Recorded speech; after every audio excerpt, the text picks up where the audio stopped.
your free quote today. That's 1-800-474-5533. 1-800-474-5533. Details on example rate at selectquote.com.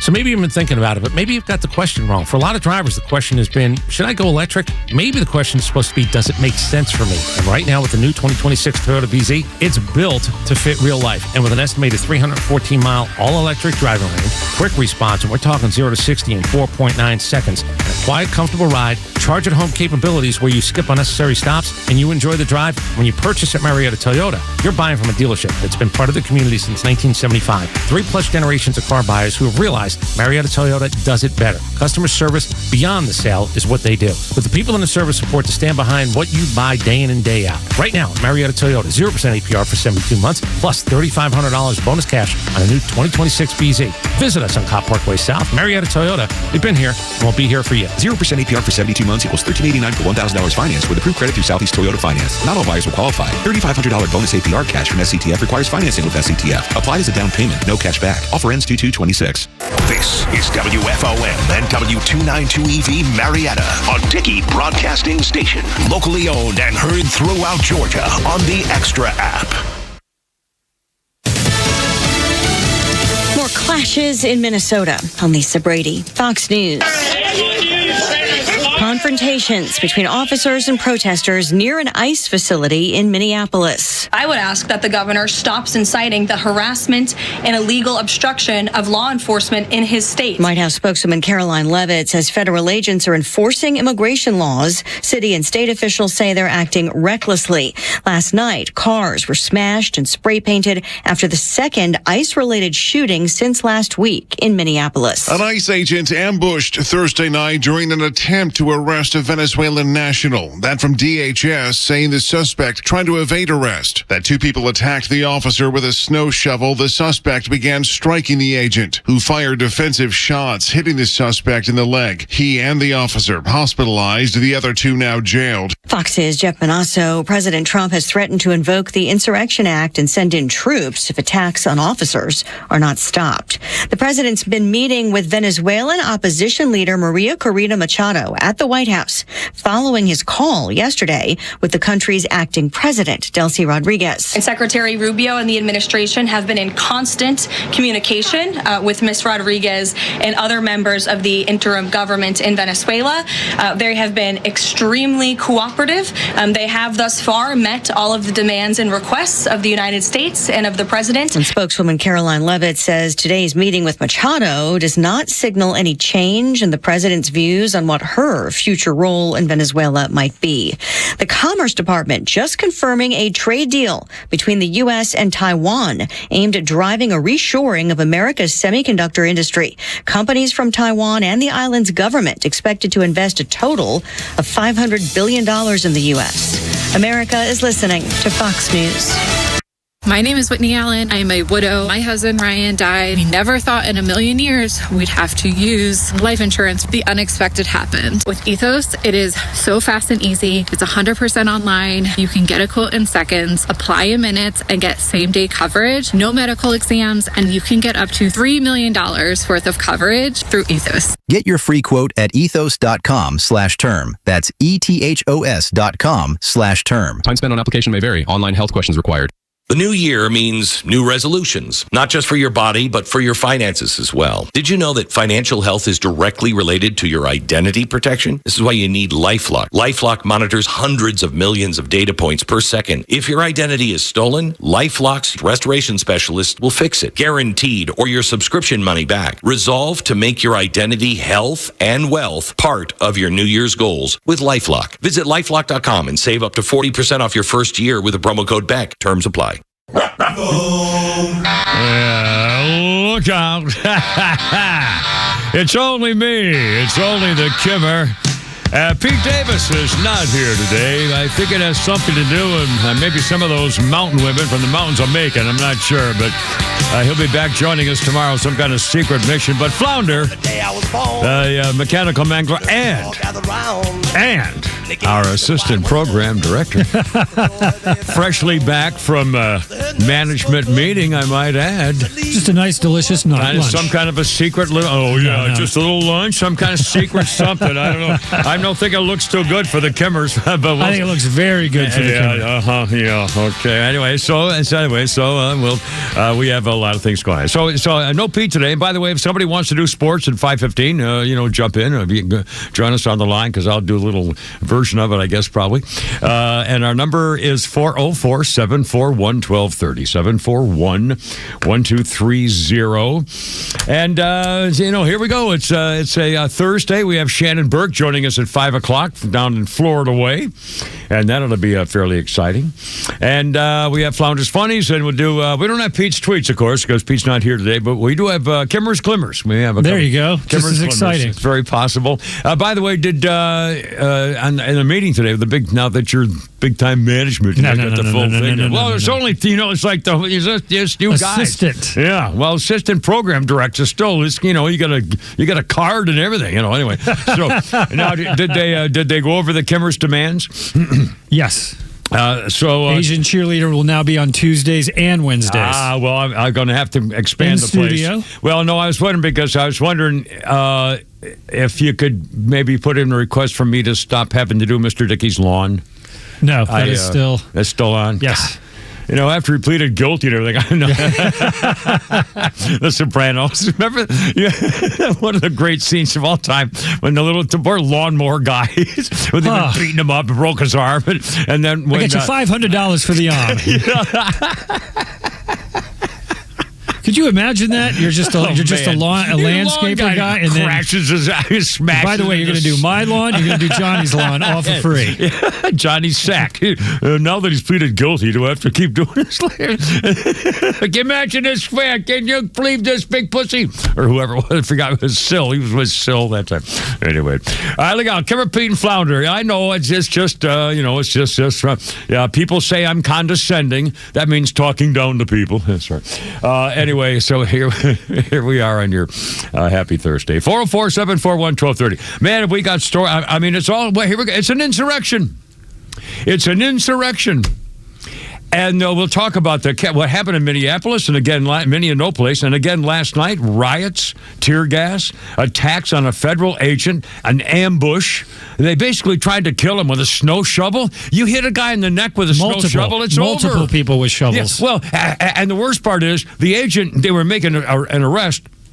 The guy, did a bad thing, ran away. They finally caught him. And then two people, when the agent was arresting the bad guy, two people came out of the apartment complex and helped the bad guy. I mean, oh my God. The two people came out. There's the federal agent finally they came out and helped the bad guy attack the agent with snow shovels and broom handles and stuff. My God. I mean, seriously, it's an insurrection. Look at that video. The mostly peaceful. Democrats have called it the mostly peaceful. In fact, we're going to play Caroline Levitt. In fact, you know what? We'll do that in a minute.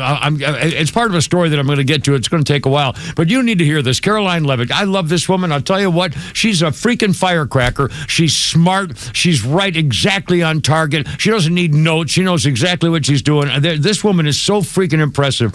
And we're going to play her soundbite here in a minute of what she did today, taking a so-called reporter to task for it. But again, I mean, the case of what the hell's going on in Minneapolis, and then the mayor, basically, we're going to hear him too. The mayor is basically saying, Mayor Fartface from Minneapolis, is basically saying, everything was fine until you darn federal agents got here. Well, actually, you were okay with the crime and the illegal criminals and gangbangers and rapists and child molesters, and you were okay with them being here. So the only problem was you would have had them stay in your community and keep defrauding the people of Minnesota and the American taxpayers at whole. That'd be just fine. And so nothing would bad happen. You just kept it going. I mean, these people are unbelievable. So, they're blaming the police for arresting people. Yeah, well, if your darn police hadn't get here, we wouldn't have the problem. Well, if you had the criminals weren't there, we wouldn't have the problem. It's unbelievable. Absolutely unbelievable. And also a hysterical story about the special prosecutors in Minnesota have now quit. Several of them quit because they're up. They say, well, he was probably justified, but we don't like the way Donald Trump, and they're all upset and things. So they show a big show of force. They quit. Like 5 of them just resigned. And the problem was they got caught. Apparently, Pam Bondi figured out that they were just going to be able to take several months of leave and get paid for it after they announced their big time, we're going to make a stand here by resigning our positions as special federal prosecutors to show how they felt about it. And so they were going to skate for months and months and months, taking special leave money and unpaid stuff and stuff like that. So if they resigned, Pam Bondi said, oh, yeah, you're fired. And when you're fired, you don't get your benefits.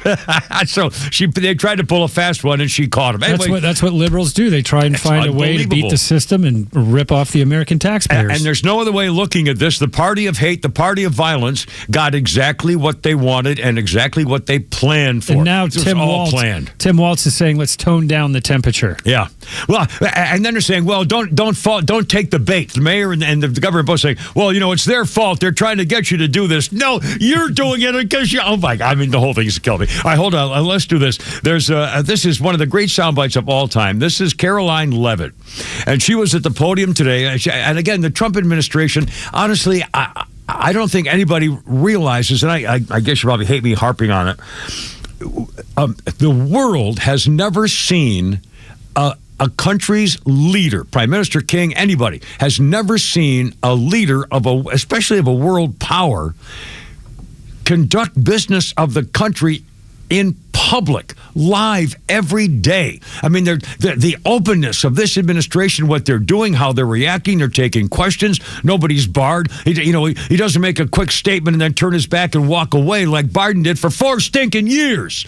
I mean, this is an incredible change in everything, and it'll last. I assume it'll last forever. This is the only way to do it from now on. Donald Trump has set the bar so high. I don't know how the hell anybody could go back to the old days.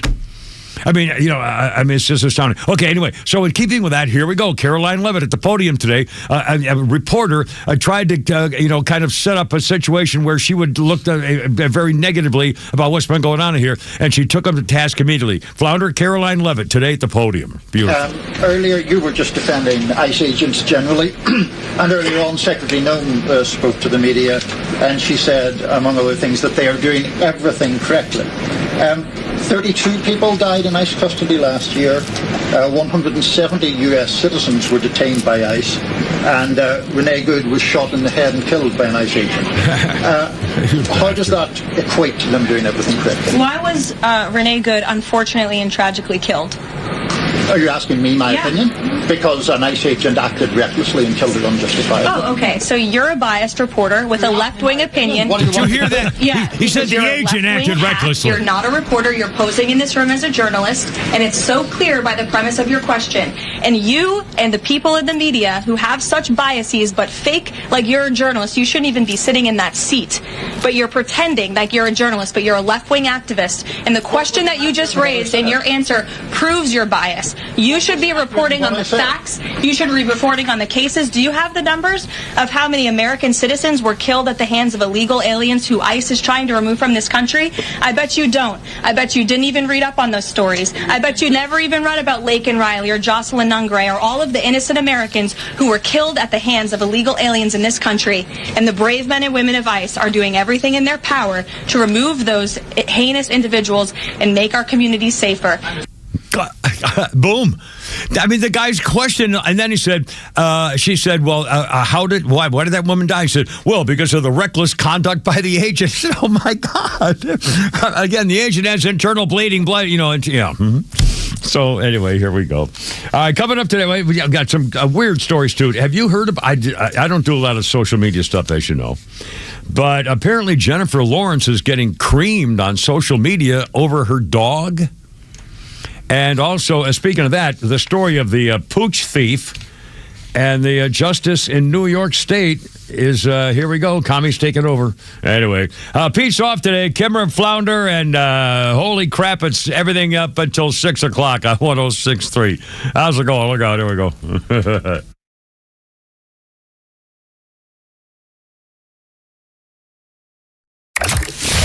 President Trump is restoring freedom, bringing justice back to America, and restoring power to the people.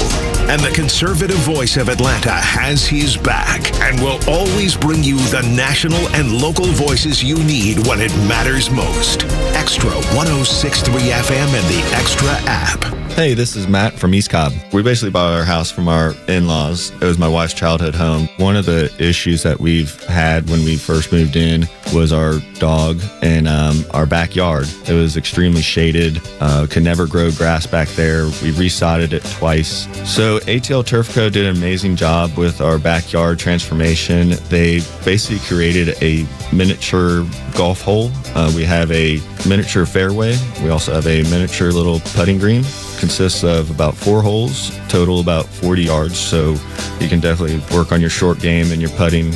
After that transformation that ATL Turf Co. did for us, my father-in-law came and saw his house the way it looked after the fact of we had a putting green and a miniature golf course. Sure enough, he did the same thing with ATL Turf Co. He has a beautiful backyard, wonderful stonework, drainage, and a beautiful practice area for chipping and putting. Check him out online at atlturfco.com.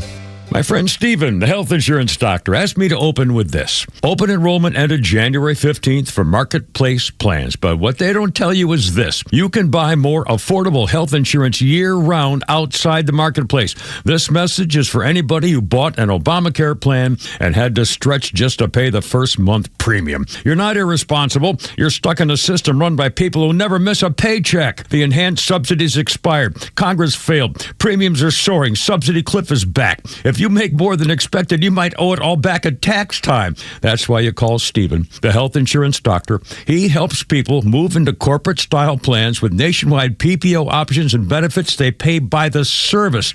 Congress let you down, Stephen. Well, here's a number, 678-523-0759. Or visit healthinsurancedoctor.net. Takes about 10 minutes, no obligation, just clarity.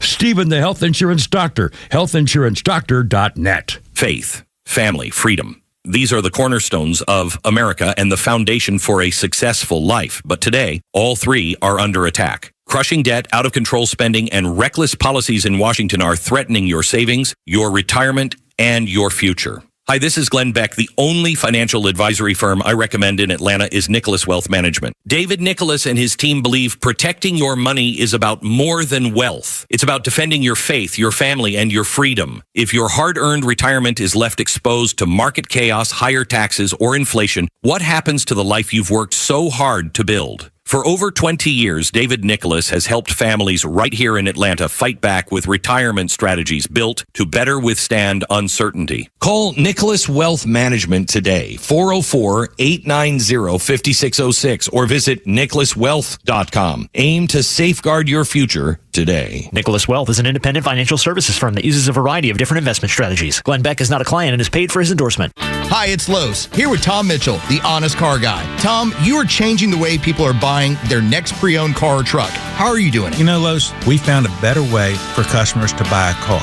An honest way, a very transparent way. You pay what we pay plus our honest fee. How do you prove that? We even prove it to you by giving you a copy of the bill of sale at the end of the deal. How much can people save when they buy their next vehicle with the honest car guy? I've saved people upwards of $20,000 and $30,000. I mean, it really depends on the year, the make, the model of the car, and the price of the car. You know, on a $15,000 car, I can't save you $20,000. We can probably save you $2,000 or $3,000. But it's through the course of the whole sale. The big one here that people don't realize, the financing. You go into the dealership, they tell you your rate's 9%, or really it's probably 7% because they're allowed to make 2 points on there. The honest car guy, you'll save an average of $5,000 to $10,000 depending on the price of the car. Folks, if you want to save thousands on your next pre-owned car or truck, try the honest car guy. Call 844-SHOW-ME-1. That's 844-SHOW-ME, the number 1, or honestcarguy.com.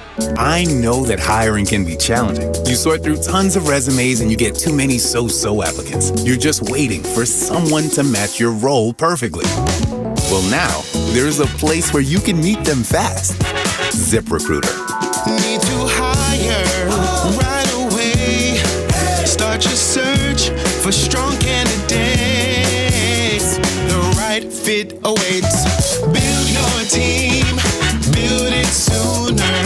Meet your match on ZipRecruiter. Just head to ZipRecruiter.com/free right now to try it for free. And you're on your way to meeting your match. 4 out of 5 employers who post on ZipRecruiter get a quality candidate within the first day. So try it now. Go to ZipRecruiter.com/free.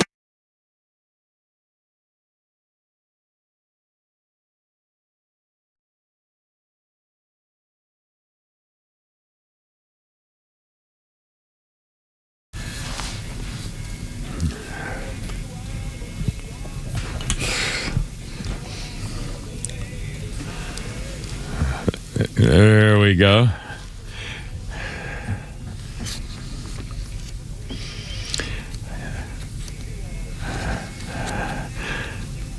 This was the day in 2016. 19 of David Bowie's albums entered the British charts in the wake of his death. The new album, Black Star, hit number 1. And in the top 40, nothing has changed. The very best off was number 5. The best of 1969, 74, number 11. Hunky Dory, number 14. Rise and Fall of Ziggy Stardust, number 17. Best of Bowie, number 18. Aladdin Sane, number 23. The Next Day, 25. Low, number 31. And Diamond Dogs, 37. That's what's playing right now, Diamond Dogs. Diamond Dogs. 13 of his tracks entered the top 100, led by Heroes at number 12. Also, his songs were streamed more than 19 million times on services like Apple Music and Spotify in 2016. Wow. I never appreciated him at all. I don't know what. It was just a generation thing, I guess. I think on the radio, I'm guessing that if disc jockeys played it, I wasn't listening to that kind of station or something. I mean, I don't know. None of his albums were the same. He was definitely one for experimenting. The whole Ziggy thing and all the Ziggy Stardust. Yeah, and wow. Heroes, that song on there is considered one of the most influential songs ever. Really? Now, see, I wouldn't. If you played it, I wouldn't even. I probably have heard. I'm sure. I've heard yeah, it. you've probably. Sure. The Wallflowers covered it in the early. I want to say late '90s. I'll put it on. If you bring your music stick, it's a very good version. Yeah, I remember that. I remember the Wallflowers. Our birthday list includes Ben Shapiro, the fast-talking conservative political commentator, 42 years old, founder and editor-in-chief of the Daily Wire, radio talk show host, attorney. And, man, does he talk fast. It reminds me of the time when... hold on. Oh, God, I hate when I do this. When Evelyn Wood died. Evelyn Wood died today. She was 74 years old. She had been natural causes. I actually did that on the radio. How cold is that? Oh, the speed reading. Ever do any speed reading? You ever try to do that? No. I already have enough trouble as it is reading. There's a thing to it, and it's like you draw your finger down this page in like a Z figure, and theoretically your eyes read the words you need to see to get the message of the page. Something like that. My father was a speed reader with a forever memory, whatever they call it. I forgot what a photographic memory, basically. That's how you know Robert Downey Jr. Yeah. He just, like when he reads a script, he memorizes it. He doesn't worry about what it actually means. He just memorizes the lines and reads. Yeah, that's unbelievable. Anyway, Ben Shapiro is 42 years old today. And again, Pete's off today because I said the Mountain Women got something going here. I don't know what it is, but whatever it is, it'll be a wonderful thing. On this day in 1988, the odds maker, Jimmy Snyder, otherwise known as Jimmy the Greek, gives his explanation. I forgot how this got in. I remember the story and what happened to it. 60 Minutes went nuts. Everybody went nuts. Jimmy the Greek was talking about athletics, and he gave his explanation why black guys are better athletes. And he basically, as I recall, said, well, it has to do all that breeding. The breeding, it was selective breeding by slave owners because they wanted to make sure that the guys had those great fiery muscles that they could really be good, at being able to, oh my God. And he's going on and on about how they're breeding the right kind of, big, strong bucks to be able to plow the fields and stuff to create stronger slaves. Well, he got fired. but you're digging yourself a hole in that one. Well, it's kind of hard to walk that back, What I meant was, although it's probably, I'm sure it's true. I'm sure there were slave owners who wanted to make sure that they. I mean, I don't know. I mean, I would assume it's probably true. At least in some. Obviously, he must have thought about it. I mean, hell, when they had an auction, you picked out the guys who would, the strongest looking guys. So, I mean, it was wrong in every way, but it's not surprising that he would have said that's the explanation because it's probably the explanation. Anyway, it's still, we can't even talk about it. I mean, it's just so stupid. Thank God we got out of that. That's why we'll never elect a black president twice. Anyway. All right, Kimber, Pete, and Flounder. Oh, we got a good little update, good news for Donald Trump and the administration today.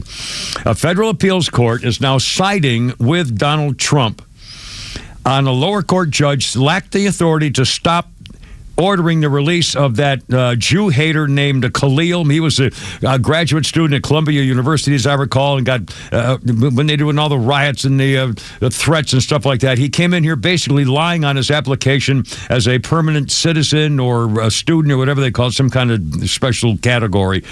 And Khalil was given the privilege of coming to America, the White House said, to study on a student visa he obtained by fraud and misrepresentation. And the executive branch is a spokesman for the White House. The executive branch has the lawful authority to take actions that will protect the public and ensure the integrity of our immigration system. He's a Jew hater, leading rallies against Jews, calling for murdering Jews. From the river to the freaking ovens. These people. And they're all Democrats, by the way. I mean, our Jewish friends might want to remember that again, please. I'll try to keep reminding you. They're all Democrats. Anyway, a judge had said that the Trump employee argued the district court initially had habeas corpus jurisdiction over his petition to stay there and be released, but the judge says no. The American Civil Liberties Union said, oh, this is wrong. We're going to fight this all stuff, which is fine. Let's see. Major win for Donald Trump on behalf of Khalil, a permanent U.S. resident, former Columbia University grad student. His presence in the United States, according to Marco Rubio, was potentially serious for adverse foreign policy, compromise foreign policy interests of America. Information regarding his redacted Khalil and anti-Semitic protests, disruptive activities, fostering a hostile environment for the Jews in the United States, undermining policy to combat anti-Semitism around the world and in America, preventing Jewish students from help them being harassed and subject to violence. I mean, my God. And of course, this is what the Democrats want to protect. The Democrats went to court to try to stop him from being punished and deported. I mean, what a hill to die on. I don't get any of that. And now back to the today's first top-breaking story of today was Donald Trump is threatening to invoke the Insurrection Act in Minnesota if they don't stop attacking ICE officers. And again, if you haven't seen the video, I mean, it's an insurrection. The government can do it if corrupt politicians, they say at the White House today, if the corrupt politicians in Minnesota don't obey the law and stop the professional agitators and insurrectionists from attacking the patriots of ICE who are only trying to do their job, I will institute the Insurrection Act, which many presidents have done before me, said Donald Trump on Truth Social. What happened today, an officer... Well, let me tell you what happened. It started last night. A federal lawman attempted to make a traffic stop. The suspect was released into the country under Joe Biden in 2022. The suspect was pulled over, but he evaded arrest, drove off, crashed into a parked car, fled on foot. The officer caught up to the suspect, tried to take him into custody when the suspect resisted and violently assaulted and started fighting the officer. And that's when two other guys came out of a nearby apartment while the officer and the suspect were engaged in a knockdown struggle on the ground, and the two guys that came out to help. No, not to help the officer. They came out to attack the federal officer with a snow shovel and a broom handle. They could have slit his freaking neck open. The original suspect during the melee with three guys against one now broke free, and he started attacking the officer with a shovel and a broom handle too. The officer had to fire a shot to defend his life. Unfortunately, he only shot the bad guy in the leg. He should have shot him in the balls. All three suspects barricaded themselves inside the apartment and then were taken into custody.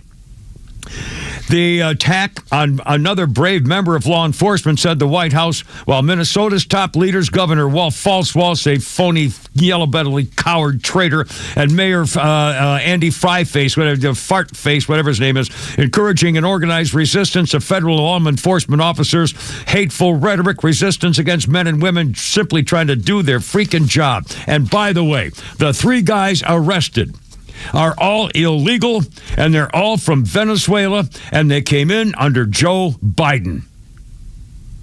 The officer ambushed and attacked by three individuals, beat him with snow shovels and handles of brooms, fearing for his life, had to shoot somebody. We're going to play cut number 2 here, Flounder.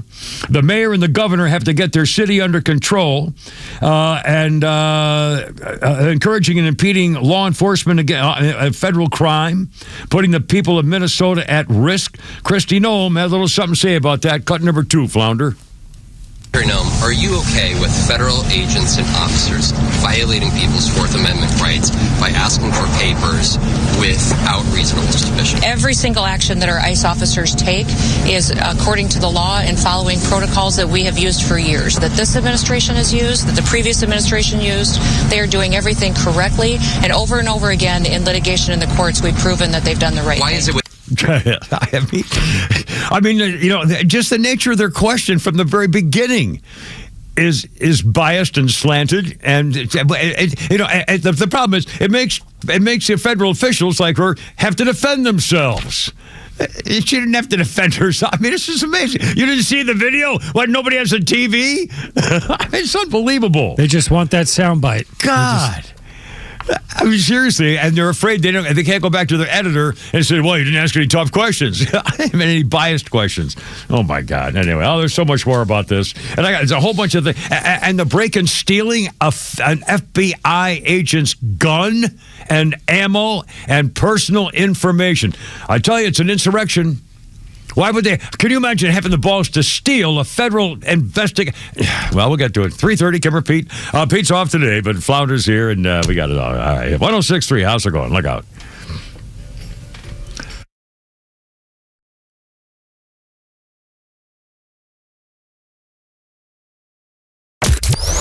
Did you miss Neil Bortz? I am shocked. Don't worry. He's live anytime on the Extra 106.3 app. Oh, that radio show. Did traffic cause you to miss some of the Kimmer Show? Get it on the app. It's all the kids talk about on Monday at school. With anytime show replays from the Kimmer, Bortz, The Morning Extra, Clay and Buck, and so much more. Plus local headlines and breaking news. Grab the Extra 106.3 app now and start streaming. Hi, I'm Chris Lalamia, owner of the Trusted Toolbox. Got a to-do list a mile long? No problem. We've got the ultimate solution, our Handyman for a Day program. Here's how it works. You get a skilled handyman dedicated to knocking out your honey-do list. Paint touch-ups, drywall repairs, door adjustments, and much more, all done in one day. Call us now before the rush for your Handyman for a Day, and call us at 770-623-3097 or visit us at thetrustedtoolbox.com. One call, one handyman, one day, the Trusted Toolbox.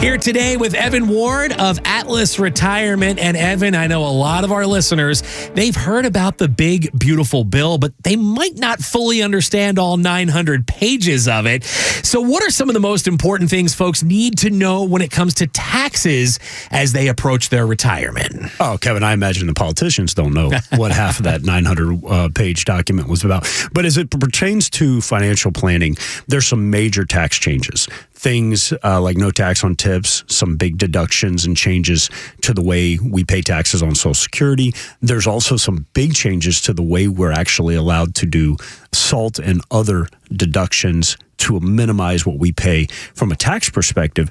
But your CPA has got to be aware and got to be planning for that. So we've got to get to work on that. I know it's 900 plus pages, Evan, but ultimately it's probably not what everyone had on their summer reading list. But ultimately, we know tax implications, they can really derail a retirement plan when all's said and done, can't they? Well, 100%. I mean, think of it this way. If you make $1, but then you got to give half of it or more to Uncle Sam, and trust me, between capital gains taxes, taxes on your Social Security, taxes on your ordinary income and dividend and interest income, you're going to be giving a huge chunk to Uncle Sam unless we do some proper planning. And with that, we can minimize, in some cases, completely eliminate the taxes that you're paying. A new tax plan can mean new tax strategies. And if you'd like to learn more, give Atlas Retirement a call today and let them put together a complimentary tax map just for you with absolutely no obligation. Give them a call today, 678-736-7799. Again, that's 678-736-7799 or online at atlasretirement.net. Investment advisory products and services made available through Impact Partnership Wealth, LLC, IPW, a registered investment advisor. Hello. Hey, is this Mike Fitzgerald? No, I think you have the wrong number. Wish I could help you. Well, you could if you were Mike Fitzgerald. Who is Mike Fitzgerald? Mike Fitzgerald is the only realtor I'll talk to because he can sell my house fast for a great price and even in this market. Yeah, I'm definitely not Mike Fitzgerald. Oh, I figured that out because Mike Fitzgerald would have sold my house already. Need to sell your home? You need Mike Fitzgerald from the Harry Norman Realtors team, exclusive Georgia members of Forbes Global Properties. Learn more at MikeFitzgeraldRealty.com. That's where you'll find Mike Fitzgerald.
Matt, where does confidence actually come from? Well, Brooke, most people think it's about faking it or achieving more. But real confidence starts with something simpler, self-awareness. So how do you know if you're self-aware? And more importantly, how do you increase it? That's where our image process comes in at howpeopleseeyou.com. Is that the same process made famous by casting director Sam Christensen from MASH? Yeah, and today it's helping corporate professionals show up with clarity and authenticity because confidence starts when who you are matches how you're seen. Learn more at howpeopleseeyou.com and sign up for a free preview event. That's howpeopleseeyou.com. Well, I'm not that much of a jock sniffer, but my favorite pro team overall is the Atlanta Braves. And one reason, they just won't take any stuff off of anyone. Catch Neil's commentary every day on Extra 106.3 and the Extra app.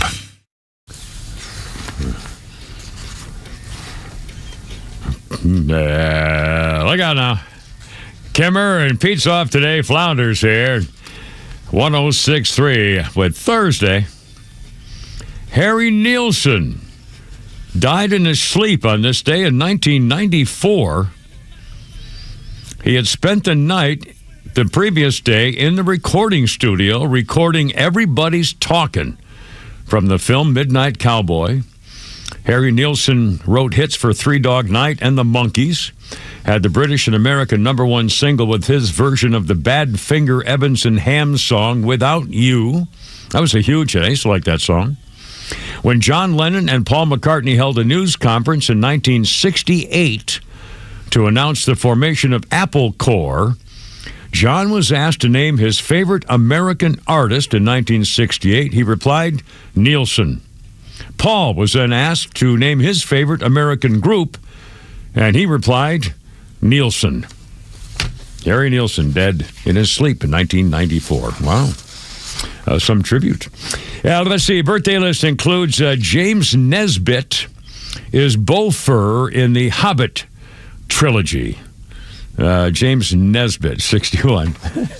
I've never seen. Is that the Hobbit with a guy who's a magician, has a little cute girlfriend? That's Harry Potter. That's Harry Potter. Yeah. That's not the same as a Hobbit. No, well, I don't think so. What's the difference? I've never seen any of those movies. I have little magic, like leprechauns, and they try to get in a ring or steal a magic ring or something. I don't know. I don't know anything. Sounds pretty stupid to me. Yeah, it sounds a little weird. All right, hold everything. 338. 106.3. Pete's off today. Kimber and Flounder, the new assistant program director. Big management meeting today, Flounder. Okay. Big things to come. Big things to come. That's what I'm afraid of. I'm going to start making freaking rules now, right? I mean, I'm still going to do my, regular, what I'm doing, Stuff. Yeah, let them try. He knows better to come in here. The other new guy. Anyway, 2009 on this day, it's the Sully Miracle on the Hudson. A potential disaster, heroic display of skill and composure, Captain Chesley Burnett Sullenberger III safely lands the plan. God, I can't read, I can't speak, and I can't read. So, well, at least you know it. That's the. Luckily, I do know the story. In fact, when I was a TV anchorman, you mentioned it, reminded me of the thing, and you can rip me for talking about myself, as always. But when I was a TV anchorman, one time I was at the set before the newscast. It was like 10 minutes before the newscast, and I'm looking at the camera before there's even a guy there, and I'm reading the script for that news, because I wrote the script. Right. I wrote all my scripts for TV newscast, and so I'm reading the script for the newscast, but there's no paper in front of me, and my weatherman was walking by, and he said, what are you reading? And I said, I'm not reading. I wrote it so I just remember it. And he said, wait a minute. He said, in other words, you memorized your scripts every night? And I said, yeah.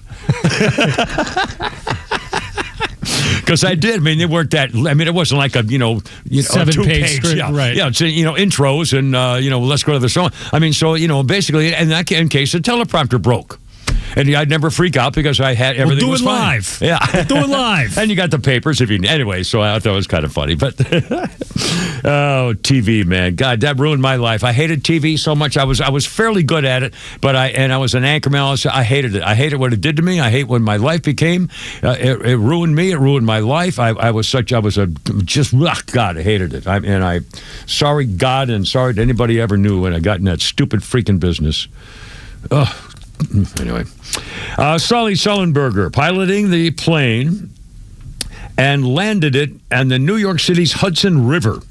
A bird strike caused the engines to fail. It's called the Miracle on the Hudson. He's had decades of flying experience, had a slew of honors, including an invitation to Barack Hussein Putitat's inauguration. He had taken off about a minute after taking off LaGuardia. U.S. air flight collided with one of the industry's most threatening foes, a flock of geese.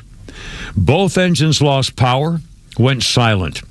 Sullenberger had to make an emergency landing when air traffic controllers instructed the pilot to head for... I remember the sound about this. They said, head to the nearby Teterboro Airport. He calmly informed them that he was unable to reach a runway. We're going to be in the Hudson. We're going to be in the Hudson, he said simply, and then told the 150 terrified passengers and 5 crew members to brace for impact. 90 seconds later, he glided the plane, the Airbus 320, over the George Washington Bridge and onto the chilly surface of the Hudson River. Flight attendants ushered passengers into life jackets, emergency exits onto the waterlogged wings of the bobbing jet. A flotilla of commuter ferries, sightseeing boats, rescue vehicles, and vessels hastened to the scene. One survivor had 2 broken legs. Others were treated for minor injuries and hypothermia, but nobody died. That's unbelievable. After walking up and down the aisle twice to ensure a complete evacuation, Sullenberger was the last person to leave the sinking plane. The now famous pilot, known as Sully, published a book about his childhood, military background, and career. Highest Duty, My Search for What Really Matters. Sully retired from the airways industry and the company after 30 years. He had since devoted his time to consuming public speaking events and consulting and advocating for aviation safety. Anyway, there you go. 343, Kimmer, Pete, and Flounder. In fact, the other day there was a story I didn't get to, and I thought about my Delta airline pilot buddy Kevin. There was a story about the new trend now, which people are really hating, is in fact. I might even have the story here. I might have saved it. Oh, I forgot what it's called. It's a weird name to it, and it's the horrible habit that happens as soon as the plane touches down. People jump up and try to get their stuff in the overhead companion, and so people are saying, "No, wait a minute, you're not going anywhere." I'm sick and tired of having somebody stick his ass in my face while he's get his luggage down while he gets stuck on the aisle seat or something. I think there's one or two airliners that do it. Is they load coach first. Yeah, this is what you should do. Yeah. And again, it's a thing. And again, if you're in the window seat and you try to get up early, you're hunched over because you can't stand up, and so and then you're just like, excuse me. What a night! Well, the problem is a lot of people do that because they have a connecting flight. I know that's the worst. And again, I never have I don't. No, I'm the same way. I really don't. I just sit there, and then when something's saying, I'll get up, and somebody will let me in. Get my stuff. At this point, if I don't have to fly, I'm not going. Just the whole process of going to the airport, traveling. 9 times out of 10, you're going to get sick. Yeah. I mean, it's just a pain in the ass. Before I went back to work, when I was retired, it was Mr. Dickey who called me out of retirement. I remember. I remember hearing the story. It was Mr. Dickey who got me going back to work. I was retired down in Florida, thank God, because anyway, whatever. But and I didn't fly at all. When I see my kids in Colorado, I drive. When I took my daughter on a golf and a trip to Las Vegas, I drove. I mean, I didn't mess around with. I drove. I saw my daughter when she was in Pennsylvania. I drove. Drove to Massachusetts to everywhere. I drove everywhere. I never flew, and loved it. I don't mind, and I drive like for 14 hours. I'll get up at 5 o'clock in the morning. I'll have the coffee and a Danish or something at the hotel, whatever I'm staying at, and I'll hit the road and I'll be driving along, and I'll stop for a break somewhere, and then I'll keep driving. And all of a sudden it's 6 o'clock, and I'll stop somewhere for dinner and say, well, hell, I don't feel like I'm tired, so I'll get back on the road and drive till about 9 and find a place. There's a bunch of times I'm like, I'll get off this exit. Nope, I'll keep on driving. It doesn't look like much, or I don't see a hotel I know. It's unbelievable. It's stupid, but that's all right. All right, Kimmer and Pete's off at Flounder. 3:45 already. 404-741-1230. 741-1230. And I'm going to talk again. Another update from that kid. What's that kid's name? The kid with a cell phone camera. Nick Shirley? Shirley. Nick Shirley. He's done it again. I saw a video last night. Supposed to be a transportation site. The Uber company. There are a whole bunch of companies getting paid by the government to take the Somalians around to their various places. They haven't moved their cars off the lot in months. They're still getting paid, but it shows there's snow all over them. There's no tire tracks anywhere. No one's moved a vehicle in months, and they're all on the payroll. Part of the fraud in Minnesota. I'm telling you, man, when they found out about this, and when they find out about the fraud in California, holy smokes, the place is going to go crazy. All right, anyway, 346. Kimmer and Pete's off at Flounder on 106.3. Happy Thursday. How's it going? Cool and crisp, but the sun's out. That's a good sign. Look out.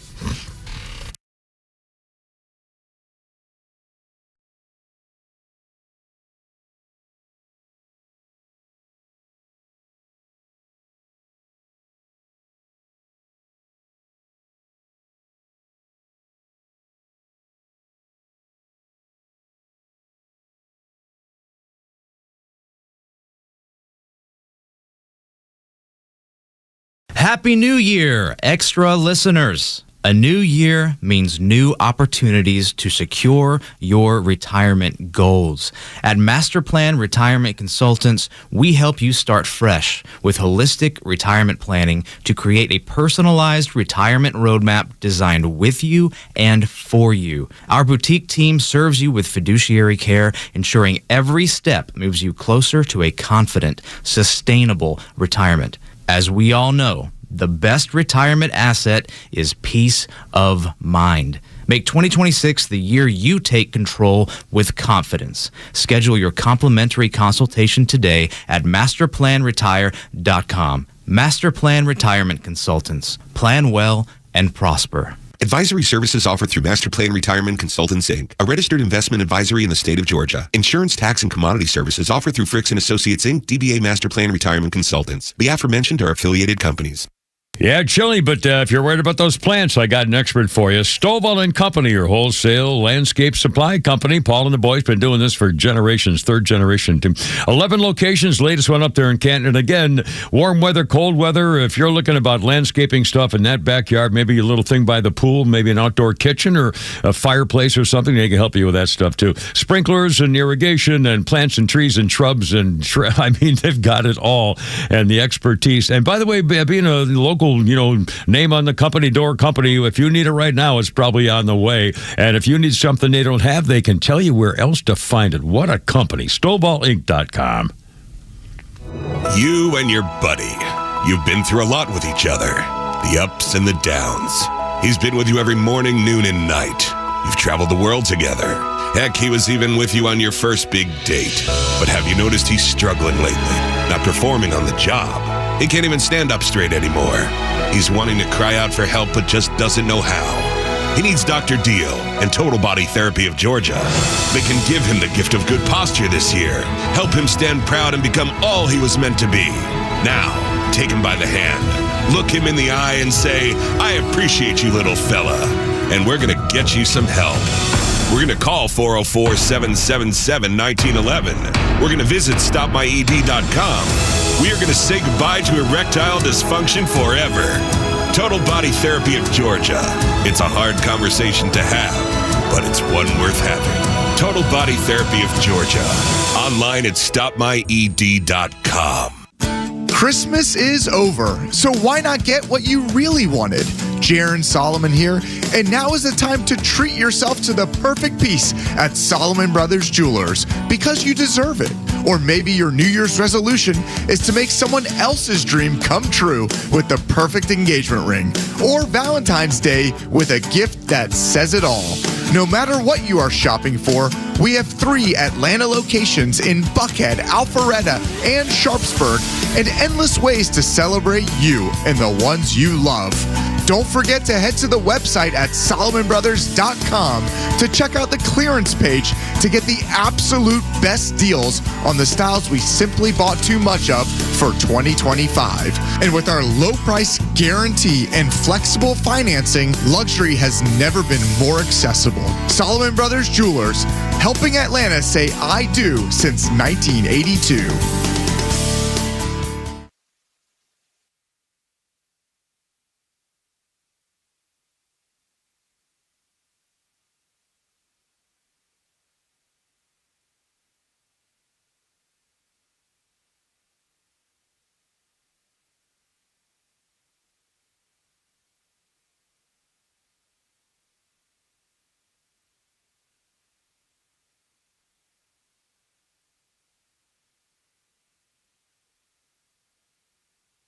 If you've been waiting for the right time to upgrade your home's comfort, this is it. Central Heating and Air Conditioning is proud to announce the 29th annual Winter White Sale, and it's our lowest pricing of 2026. For a limited time, everything is on sale. Heating and cooling systems and complete home performance solutions with rebates and discounts up to $2,300. Are you dealing with hot or cold spots in your home? Energy bills that just keep climbing? Or unhealthy indoor air affecting your family's comfort? Central has the solution. As your trusted carrier partner, they install industry-leading carrier systems backed by strong warranties and peace of mind that comes with proven performance and efficiency. With 79 years experience, Central Heating and Air Conditioning knows how to design comfort solutions that work not just today, but for years to come. This is your chance to save big during Central's 29th annual Winter White Sale, but it won't last long. Central Heating and Air Conditioning, delivering carrier comfort for the world we share. We're smart, we care. We're Central Heating and Air.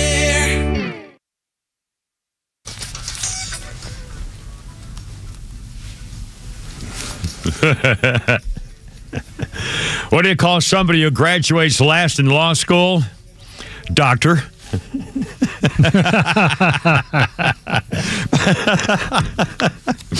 Anyway, Kipper Pete's off in Flounder at 106.3. How's it going? Our number, if you'd like to join us, because, it's a little lonelier than normal, and if you don't mind, anyway, 404-741-1230. Men at Work. I like this silly little song. I don't even know what it's about. What's it about? Do you have any idea? Is this a story? Man not Down sure. Under? Men at Work, 80s song, so. Well, it's 83, 4 weeks at number 1, Down Under. Sold 2 million. They're from Australia alone. But it's from the land down under, and I don't know what they're doing. I guess I've never listened to the words. A man in Brazil. Muscle man, 6'4", okay. Do you speak my language? All right, sir. Gave him a bit of his sandwich. Come from a land down. I tell you, it's freaking Men at Work, Aussies, Down man. Under is a layered song that playfully showcases Australian culture, but carries a deeper, ironic warning about the country losing its spirit to commercialism and greedy people. I'll be darned. Well, that's pretty interesting. Getting those Aussies, I'll tell you what, those are some wild-ass, hard-drinking guys. I'll tell you what. And they're the most happy-go-lucky, slap your back and say, you're my new boy, mate, that you've ever met in your life. Anyway, at least they used to be. Men at Work started number 1 in thing. The song was also number 1 in Britain and Denmark and Ireland, Italy, and Switzerland, and top 10 all over the world from 1983. Men at Work, Down Under. Our birthday list includes Chad Lowe. Chad Lowe is the younger brother of Rob Lowe. And Chad Lowe is 58. He was made famous as a youngster with a series called Life Goes On. I've heard of it, don't know anything about it. I remember that show. Yeah. He was also married at one point for 10 years to Hilary Swank. And Chad Lowe, Rob's younger brother, Chad Remember, Lowe. Life Goes On had the kid that had Down syndrome, Corky. Oh, remember that show? Yes, absolutely. Yeah. So Chad Lowe was the older brother, I believe. No, Chad is the younger brother of Rob Lowe. Right, but on the show, I'm sorry, the Life show. Goes On, I believe he was the older brother. Yeah. Chad Lowe's 58. He was also in Pretty Little Liars. With those little naughty girls there, what's their names? Anyway, so we got that going for us. Of course, every girl's a naughty little girl. Kimmer's thing there. My last girlfriend, she thought it'd be really funny to, she used to like to go up, she pretend she'd go around like a costume party, dressing up like herself and act like a real snake all the time. I don't understand that part of it. Our history note today includes 2003, Tom Cruise won $10 million in a defamation lawsuit against gay erotic wrestling superstar Kyle Bradford. Tom Cruise had been called gay, actually from the very beginning. There were gay rumored things from the very, very beginning of his career, as I recall. Anyway, this super gay wrestler apparently slandered him, and Tom Cruise sued and won $10 million. Tom Cruise, by the way, is not gay. Not that there's anything wrong with being straight, but he is willing to learn. So that's that's good for him. Let's see. Now back to the We got news. Clayton on the horn. He's got some info on Men at Work and Down Under. Oh, good. Clayton, hey, help us out, man. What's up? I don't understand anything. I'm misunderstanding something. What's happening? Well, it's not that complicated. It's like like Flounder was saying, it's just about the Australian culture. But the interesting thing about it is the song is based on a song that we all sang in school called Kookaburra Sits in the Old Tree. If you think about it, it's the exact same melody. Kookaburra sits in the old drum tree. Oh, my God. Stop, Kookaburra, stop, Kookaburra. Save a few for maybe something. Oh, my Lord. That's where they got the melody. And they incorporated it into that layered sound that they had. Yeah. It was actually a very dry time for music in '83. I remember, hating disco and all that. Yeah. And then Men at Work or Men Down Under came out. Yeah. Men at Work, Land Down Under. Yeah. The 80s. Oh, Lord. Yeah. God. Pretty dry time. So that was the one bright spot on the musical horizon at that time. Oh, very cool. Thanks, Clayton. I appreciate it, man. Have yourself a great day. 3:57, Kimmer, Pete, and Flounder. By the way, the temperature late this morning was like 32, and that was our high. I think it's going into the 20s, and I don't know how long it's going to go. And again, I don't think there's really much of a chance, but there's a possibility of snow over the weekend, I think. Yeah. Didn't we? Isn't that the South is supposed to get some? I mean, yeah. Obviously, that could change between now and Saturday, but well, we haven't had I don't remember. Last year we had one. Remember, last year we had a couple days. But we didn't have. Do we? I don't remember any debilitating. Can't get out of your house or go to work. No, I think we had. I think we had one day off. Did we? I don't remember. I believe so, because I remember Veronica was out of town and she was pissed off because we had just gotten the house and she wanted to see a snow and all that, and of course when it did, she was out of town. Yeah. Well, anyway, it's winter, so and I'll never forget the time flying around with Jimmy Carter in the helicopter and on the ice storm. Like 73 or 4, maybe something like that. 72, 3 or 4, somewhere in there in January, and flying around with Jimmy Carter in the helicopter over there. And it looked like one big chandelier. Everything you could see, everywhere you could look, it was crystallized.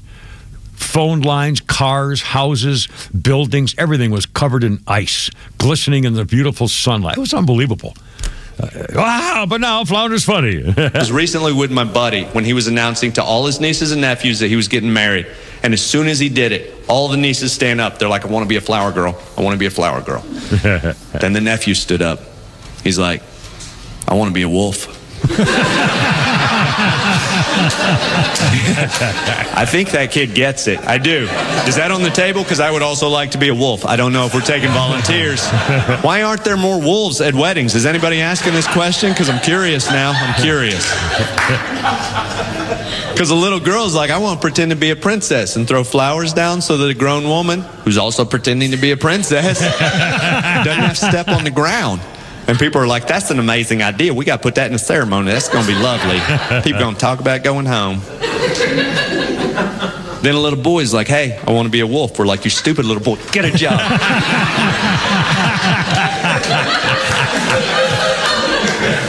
I've just been to so many weddings where people are like, that's my daughter. She's the flower girl.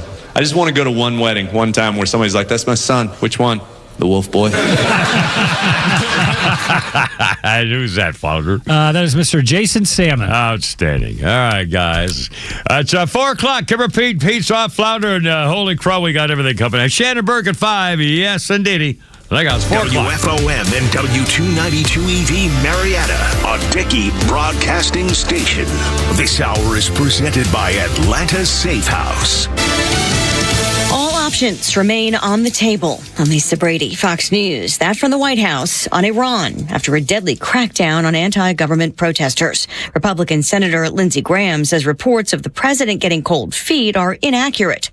Also telling reporters, I'm hopeful and optimistic that the regime days are numbered. Fox's Jennifer Griffin. The U.S. military had presented options for the president to consider, but could not guarantee the regime would be overthrown. The president reportedly wanted assurances that any military action would be swift, decisive, and not lead to a wider war in the Middle East. The U.S. slapping new sanctions on Iranian officials and companies, also calling for a UN Security Council meeting, which is now underway. The Islamic Republic behave like ISIS, and the Islamic Republic must be treated like ISIS.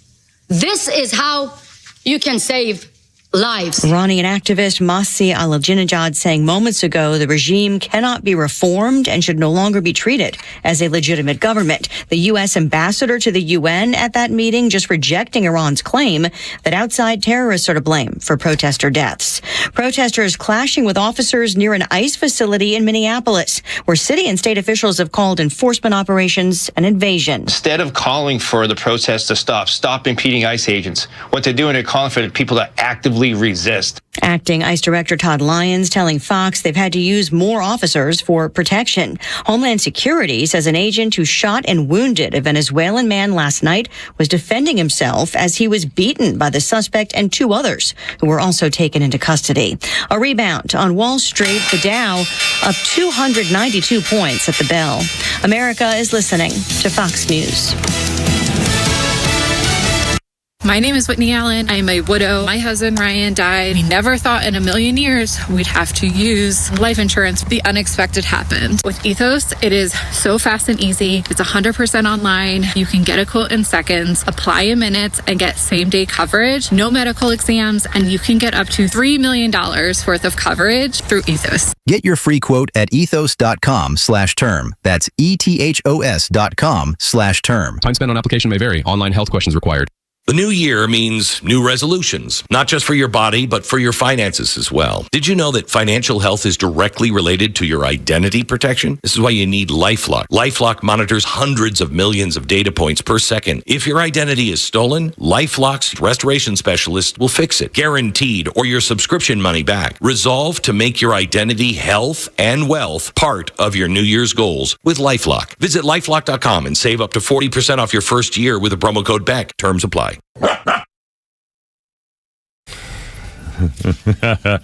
Hey, Eagles. Man, what a super group.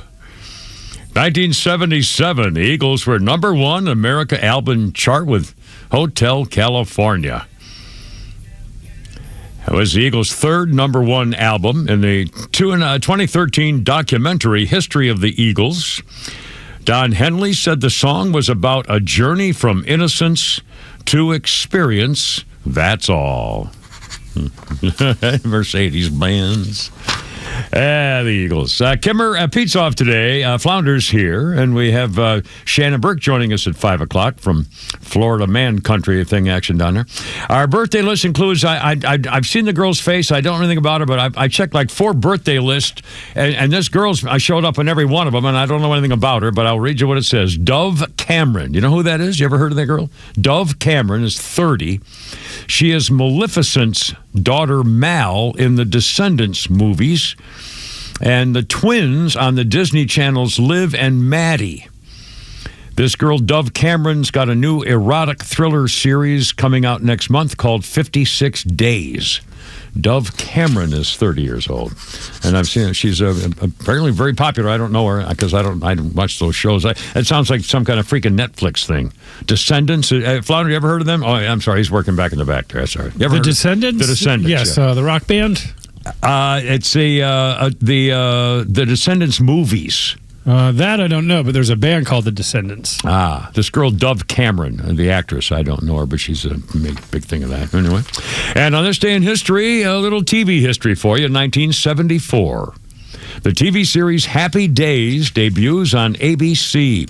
It was a spin-off of Love American Style, a segment called Love and the Happy Days, originally titled Love and the Television Set. The cast included Ron Howard, Marion Ross, Anson Williams. In the first season of Happy Days, ABC censors thought that Fonzie's leather jacket made him look like a hoodlum, so they wouldn't let him wear it unless he was wearing it as safety gear for his motorcycle. But the show's producers wanted Fonzie to wear the jacket, so they began incorporating Fonzie's motorcycle into every stinking scene to get around the censors. And that led to the iconic scene of Fonzie riding his motorcycle into Arnold's place so that he could wear his stinking leather jacket inside the restaurant.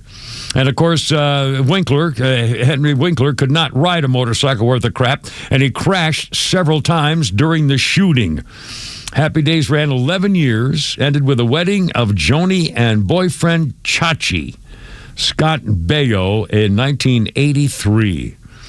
The original story was rejected originally, and it was a performance and Love American Style that convinced George Lucas that he wanted Ron Howard for the movie American Graffiti. And it all kind of tied in together there from, anyway, back in the day. Kimmer, Pete's off, and Flounder, 406.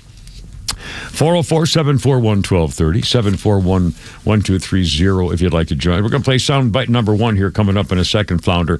A couple of observations about what's going on in Minneapolis and in Minnesota, and it's an insurrection. They're attacking. They basically tried to kill 3 Venezuelan illegals who got ganged up on the federal agent. They could have killed him. Attacked him with a snow shovel and broom handles, 3-1. Anyway, just for the record, and last night I saw this, and again, I wish the mainstream media would get on board here. Last night, I saw a video from the presidency of Barack Hussein Puttitat, and CNN did the video. CNN was doing a ride-along with federal ICE agents, federal border agents, ICE agents, and CNN was doing a ride-along in their car. And boy, what a wonderful job those agents were doing rounding up criminals. Oh, man, CNN couldn't have been prouder of working with the agents here, going after the people who have sneaked into our country illegally and now committing crimes. And thank goodness we have a president, United States, Barack Hussein Puttitat, who wants us to crack down. And I'm thinking, oh, man, I'm going to throw up. You dirty, stinking, rotten scumbags. And again, this, if the mainstream, it was on Fox. And if you don't watch Fox, you don't remember that kind of thing. You've never seen the video, remember, from when Puttitat and Bill Clinton both were saying, we've got to close the border. We've got to get rid of all these immigrants. And let's not forget, Barack Hussein Puttitat deported millions of them. Millions. Do you remember anybody complaining about Barack Hussein Puttitat deporting millions of illegals? Anybody? Not one. Not one second. Not one comment. Not one stinking comment. And again, CNN was lauding, oh, man, this is what a wonderful thing you're doing. It's just terrific. And by the way, another little piece of information here. About 70% of the people, two things to set up. Who's that skank who married her brother with a hat? Ilhan Omar. Yeah, Ilhan Omar. She's going down in flames too right now. Yeah, they're all going down in flames. They're all going to go down. I mean, this is getting better and better and better. But she actually had the balls last night. I saw her on TV saying, well, these ICE agents are running all over the place causing all those problems, but they haven't even arrested anybody. They haven't even arrested anybody? Well, you don't have a TV set? Anyway, the fact of the matter is the people they have arrested, of the people they've arrested who all were illegal, I mean, they were all crime violators already. They broke the law. 70% of the people they have arrested, ICE has arrested, have committed crimes in America after they got in here. Criminals coming in here, 70% have been caught committing more crimes once they got here. And you think Donald Trump wasn't serious when he said they emptied their prisons? These are bad guys. They didn't want to become an American. They didn't give a damn about American culture. They're here to get away with whatever they can get away with because they've let them in. Oh, my God. I mean, it's really disgusting. And then we're going to play cut number 1 here, Flounder. Mayor Fartface of Minneapolis is blaming the 3,000 federal officers as the reason for the disorder. Everything was fine till you guys got here. Oh, my God. He also blamed them, of course, for the death of that anarchist and insurrectionist Renee Good, whose own stepfather says, well, she shouldn't have been there in the first place if she cared anything about God. In the meantime, ICE agents are all over the place, and the mayor says, well, like cut number 1, here's Mayor Fartface in Minneapolis complaining about who's to blame for all the chaos in this stupid city. Imagine if that city or that town was suddenly invaded by thousands of federal agents that do not share the values that you hold dear. Imagine if your daily routines were disrupted. The local cafe that you eat at was shut down because they're scared that their own family might get torn apart. Imagine if schools shut down and suddenly parents got to figure out what to do for daycare. Yeah. Imagine what a horrible thing. This is not creating safety, he said, when a huge percentage of the shootings have taken place so far this year in Minneapolis have been by ICE. That's the other thing. They keep saying, again, you're going to hear that soundbite again in a few minutes from Caroline Levitt, saying, well, most people shot this year have been shot by ICE agents. Well, then maybe they shouldn't have done something that caused them to get shot by ICE agents. Oh, my God. It's like they're saying, well, they're going into somebody's home and shooting people for the fun of it. Oh, I'll be damned. These people value value harassing ICE than they do their own, more than their own life, and that's their fault. They're the ones making the decisions. Yeah, and this Mayor Fartface says, imagine your day being disrupted. Yeah, how about you stay away from interrupting federal agents? You have to disrupt your day by going about your business, going about your work or your school or your kids. I mean, this is just unbelievable, and they can't help themselves. They cannot help themselves. And again, let's do this, Flounder. Let's once again, we're going to play this every hour. Cut number 3. Caroline Levitt at the podium today, and she was asked a question. And when you hear the question, the nature of it, the bias of it, and how she responded, this is so cleansing to me to hear finally administration doing the right thing and saying the right thing and confronting these people that nobody was able to do for years and years. Flounder, here's Caroline Levitt today at the podium, number 3. Earlier, you were just defending ICE agents generally, and earlier on, Secretary Noem spoke to the media, and she said, among other things, that they are doing everything correctly. 32 people died in ICE custody last year. Seems like that. 170 U.S. citizens were detained by ICE, and Renee Good was shot in the head and killed by an ICE agent. How does that equate to them doing everything correctly? Why was Renee Good unfortunately and tragically killed? Are you asking me my opinion? Because an ICE agent acted recklessly and killed her unjustifiably. Oh, okay. So you're a biased reporter with a left-wing opinion. What do you want me to do? Yeah, because you're a left-wing hack. You're not a reporter. You're posing in this room as a journalist, and it's so clear by the premise of your question. And you and the people in the media who have such biases but fake like you're a journalist, you shouldn't even be sitting in that seat. But you're pretending like you're a journalist, but you're a left-wing activist. And the question that you just raised and your answer proves your bias. You should be reporting on the facts. You should be reporting on the cases. Do you have the numbers of how many American citizens were killed at the hands of illegal aliens who ICE is trying to remove from this country? I bet you don't. I bet you didn't even read up on those stories. I bet you never even read about Laken Riley or Jocelyn Nungray or all of the innocent Americans who were killed at the hands of illegal aliens in this country. And the brave men and women of ICE are doing everything in their power to remove those heinous individuals and make our communities safer. And shame on people like you in the media who have a crooked view and have a biased view and pretend like you're a real honest journalist. Yeah, that little blonde firecracker, man. Just go screw yourself, buddy. You don't deserve to be here. Holy smokes. 5-4-14. Kimmer, Pete's off and Flounder at 106.3. How's it going? Happy Thursday. What's up? Join us if you feel like it. I don't know.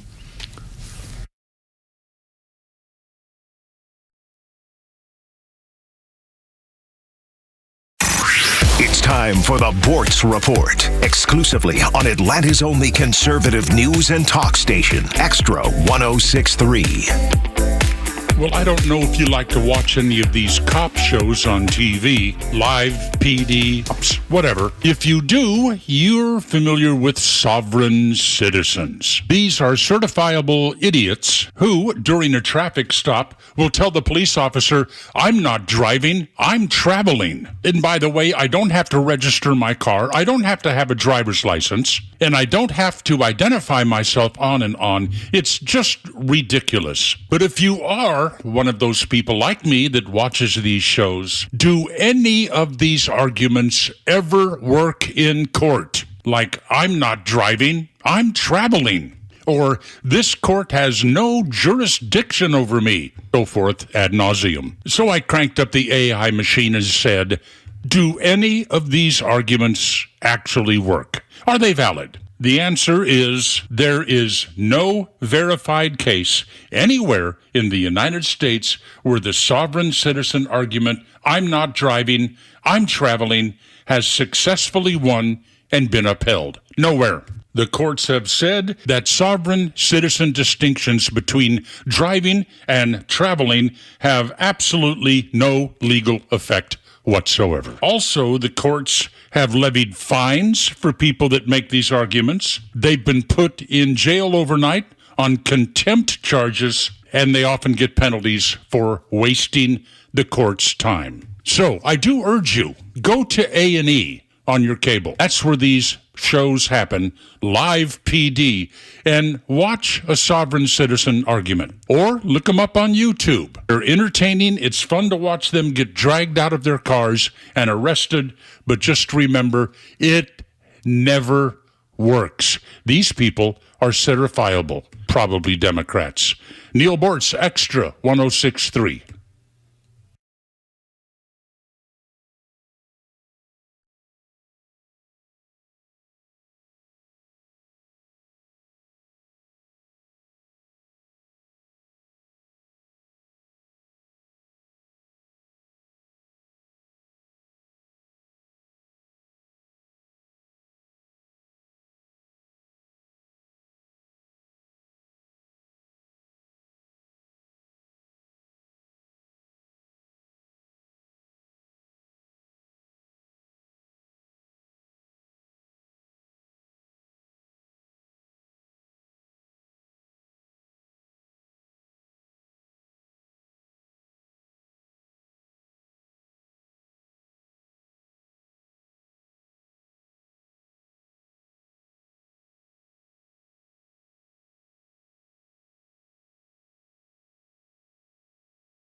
Thousands of veterans across Georgia are missing out on the benefits they've earned through their service. The Warrior Alliance is changing that by connecting veterans and their families to life-changing resources and support. Tune into the Warrior Alliance Network, our podcast and radio show dedicated to helping veterans succeed after service. Join us every Saturday at 11 a.m. on 106.3 to hear inspiring veteran stories, discover free programs, and to learn about career opportunities available to you. Subscribe to the Warrior Alliance YouTube channel today.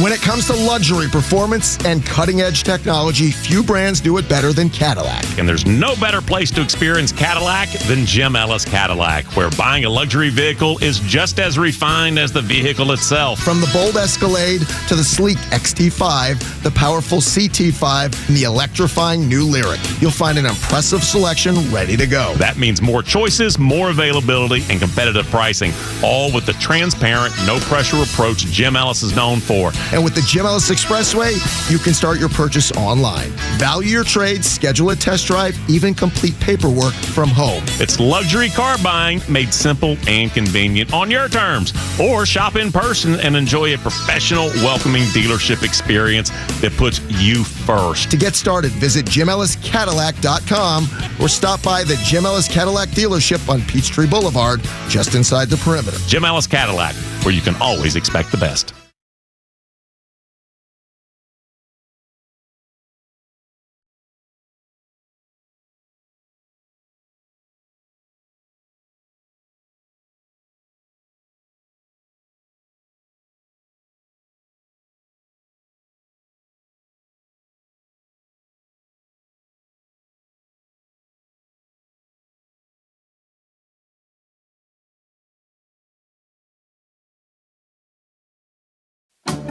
For 4 decades, Project Cheer and the Salvation Army have helped Georgia families through temporary crisis, keeping essential services on and hope within reach. You can contribute to Project Share directly from your monthly electric bill, and Georgia Power will amplify your gift with a 150% match.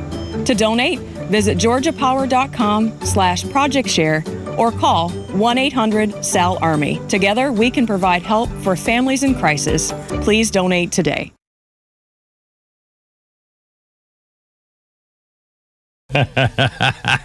Kentucky.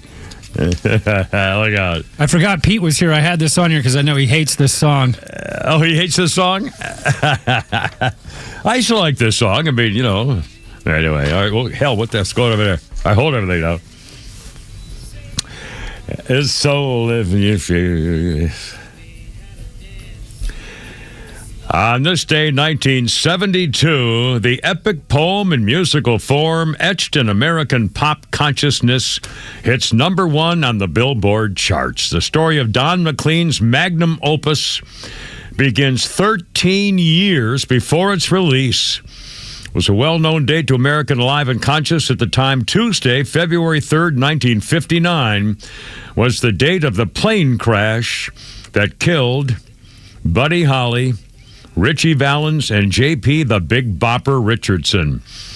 Transcendent meaning by Don McLean, the day the music died. One might reasonably point out the baby boom generation since invested its entire rock and roll experience with transcendent meaning, but don't blame Don McLean for starting the trend. American Pie wasn't written to be a generation-defining epic. It was written simply to capture Don McLean's view of America as I was seeing it and how I was fantasizing it might become, unquote. When asked what he was trying to say with some of his more ambiguous lyrics, he declined to talk about it. Others of today, the internet going on with people exhaustively reasonable interpretations of American Pie, the meaning of the stolen crown and the marching band. They stole the thorny crown, marching band, and just only the most obsessive baby boomers. But everybody knows the chorus American Pie better than we know our national anthem. Isn't bad for a song written and recorded by a struggling folk singer who merely hoped that it would earn $2,000 or $3,000 and make survival possible for one more year. Don McLean. Look out. Bye, bye. Bye. To the levee. Da-da-da-da-da. Thinking right. Think this will be the day that I... What a huge song that was. Drove my Chevy to the levee. Hold on a minute. Holy crap, right. Johnny Olson. Well, who's our next contestant? Non-Pete Davis with Associate Assistant This Program is more Director. of a brain trivia test right here for you and the listeners. Oh, God. All right, you ready? I'm ready. All right. You see me once in June, twice in November, but never in May. Full moon. Oh. Once in what? May? Once. So write it down. It'll be a good. It's a visual. You see me once in June. All right, June. Yeah. Twice in November. Yeah. Never in May. Never in May. See it once in June, twice in November. You see it. You see it. Well, this is obviously a trick question of some kind. I think it's. I would look at what you wrote down. You see me once in June, twice in November, and never in May. I know there's a thing here. All right, so the answer is E. You see me once in June, June. Oh, the letter E. Twice oh, my God. Oh, my God. Well, you could have had zero in spaghetti. It's an incredible, you know. Well, that's pretty. Actually, there is an E in spaghetti. I'll be damned. Well, now see you stump the kiver, which is not, that difficult as we go on.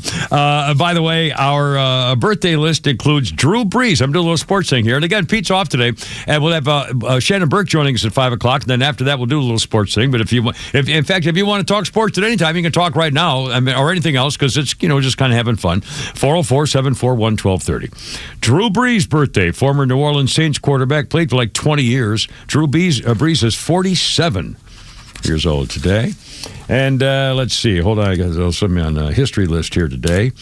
Let's do. Oh, wait a minute. Here we go. On this day in 1970, Pan Am's first Boeing 747 is christened by First Lady Pat Nixon. Holds about 500 passengers, the first airplane called a jumbo jet. It could fly up to 600 miles an hour. Entered service with Pan Am in 1970. Production continued until 2023. And I remember I don't know, well, 1970, you weren't even born. but I remember seeing the first jumbo jet had that big hump on the front, and I thought, oh my God, that's the biggest thing I've ever seen that goes up in the sky. I couldn't believe it.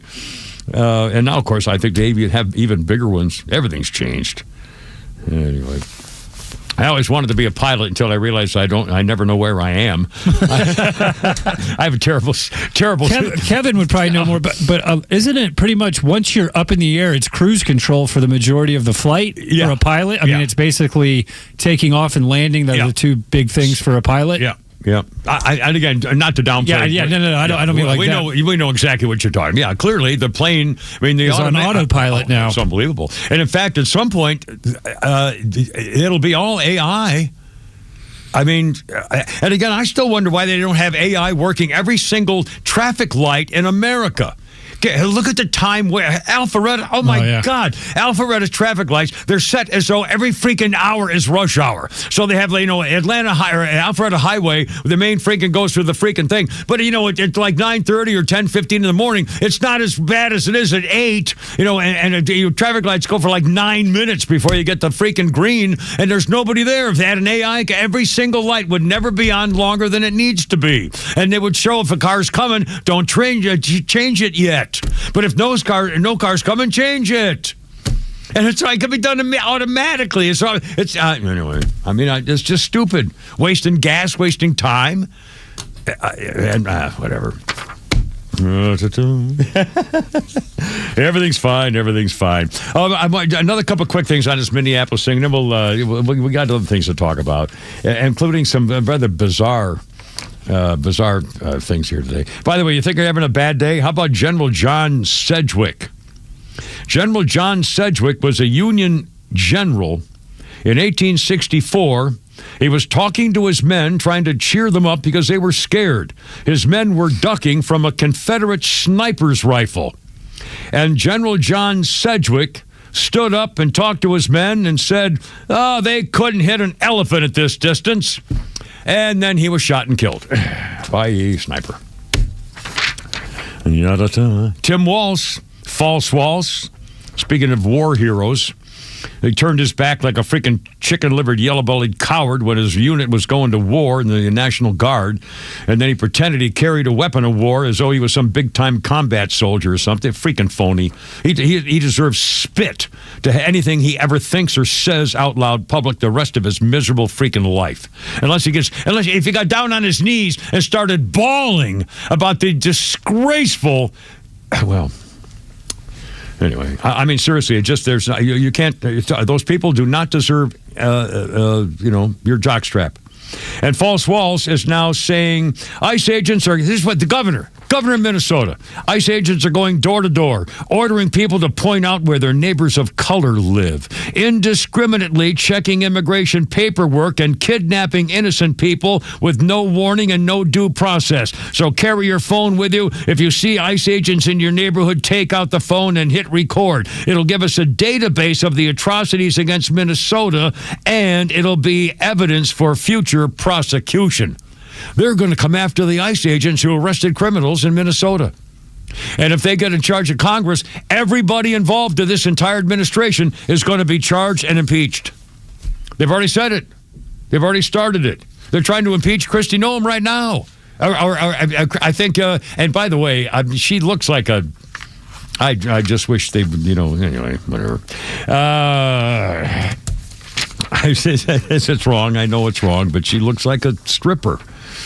Anyway, 4:29. Now, one more quick. We got a little break here coming up, and don't forget Shannon Burke joins us at 5 o'clock live here today. A couple of quick things. Speaking of the stuff that's going on with the ICE agents and federal agents and everything else, Riley Gaines, 25-year-old, the famous collegiate swimmer, welcoming her first child, Margot. Get me alone. That's not a thing there, but the thing there. I don't know what that's all about. I thought they cut that off there. Sorry.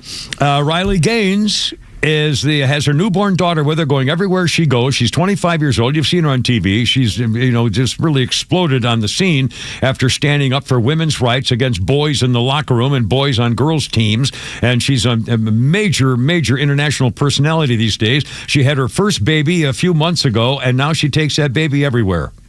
She took that baby to the Supreme Court to watch the hearing and the arguments on the Supreme Court and the gender issue of boys and girls and so forth. She was there in the Supreme Court steps, and then Riley Gaines said this.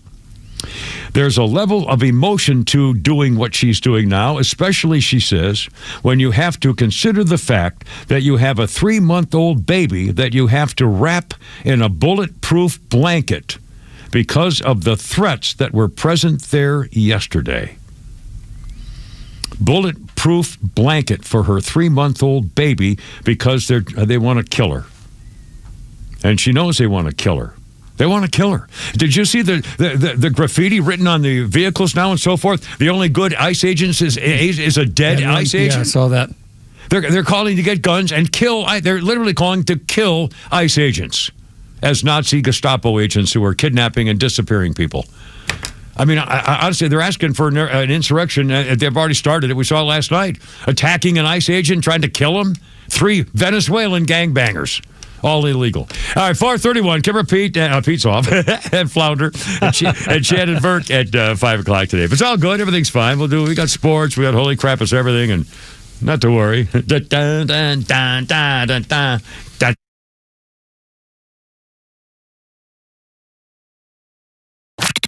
Extra 106.3 is connected to the Atlanta community with the local officials and candidates that share your values, plus the national perspective from the most trusted name in news like Glenn Beck, Clay Travis, Buck Sexton, and Atlanta's own Neil Boards.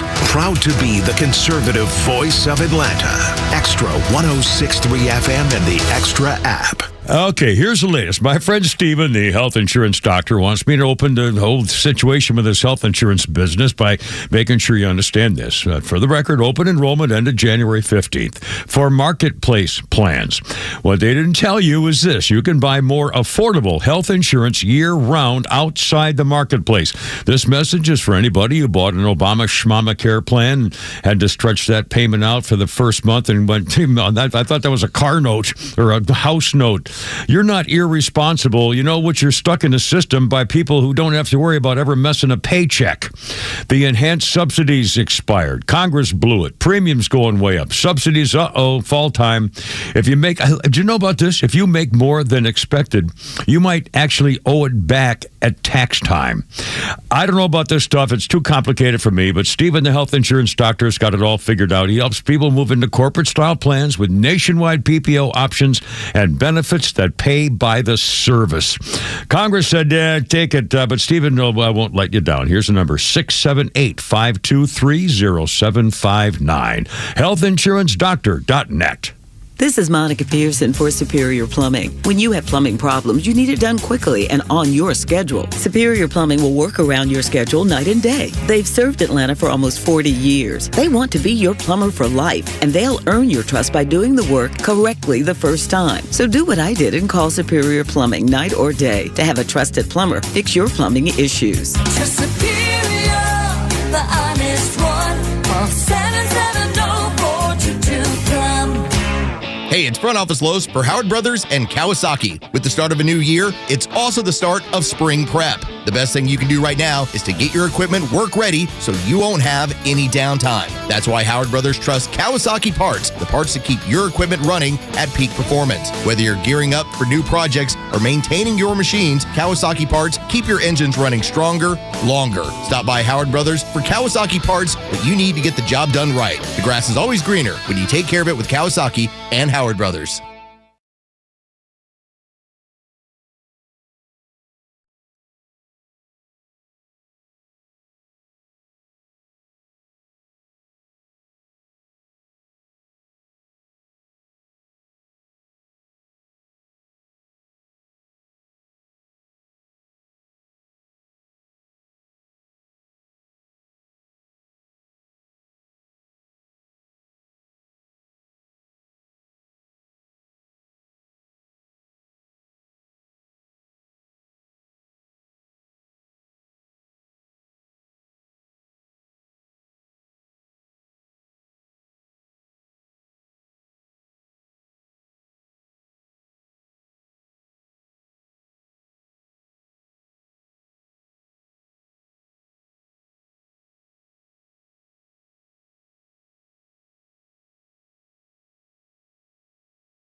Hello. Hey, is this Mike Fitzgerald? No, I think you have the wrong number. Wish I could help you. Well, you could if you were Mike Fitzgerald. Who is Mike Fitzgerald? Mike Fitzgerald is the only realtor I'll talk to because he can sell my house fast for a great price and even in this market. Yeah, I'm definitely not Mike Fitzgerald. Oh, I figured that out. Because Mike Fitzgerald would have sold my house already. Need to sell your home? You need Mike Fitzgerald from the Harry Norman Realtors team, exclusive Georgia members of Forbes Global Properties. Learn more at MikeFitzgeraldRealty.com. That's where you'll find Mike Fitzgerald. We said Pete's not even here. Welcome to the Kimmer Show. He's not even here today. And he's still doing this counting of the Kimmer story count. Versus stories. Things change and you can't get everything done in time. Out of the 17 stories that Kimmer sent to me starting at 5:45-ish. Yes, this morning. Yeah. He has done 6, which is not terrible. That's about 35%. I'm working on like a third. So not too bad. All right. Well, anyway, Flounder, thank you as always for putting up. Pete's off today, but everything's going to be fine. I forgot Pete was off. That's why you sent Me more too. stories. And the first thing I said was way too many stories. And Way too many no, stories. they're all good. We got them all. We're going to hear a bunch of them here, too. First of all, hold everything. Phone calls take priority. It's Rick the Painter. Rick the Painter. How's it going, man? Welcome aboard. What's up? Hey, Kimmer. Hey, brother. Yeah, man. Hey, man. I went to the bookstore today. Bookstore today, yeah.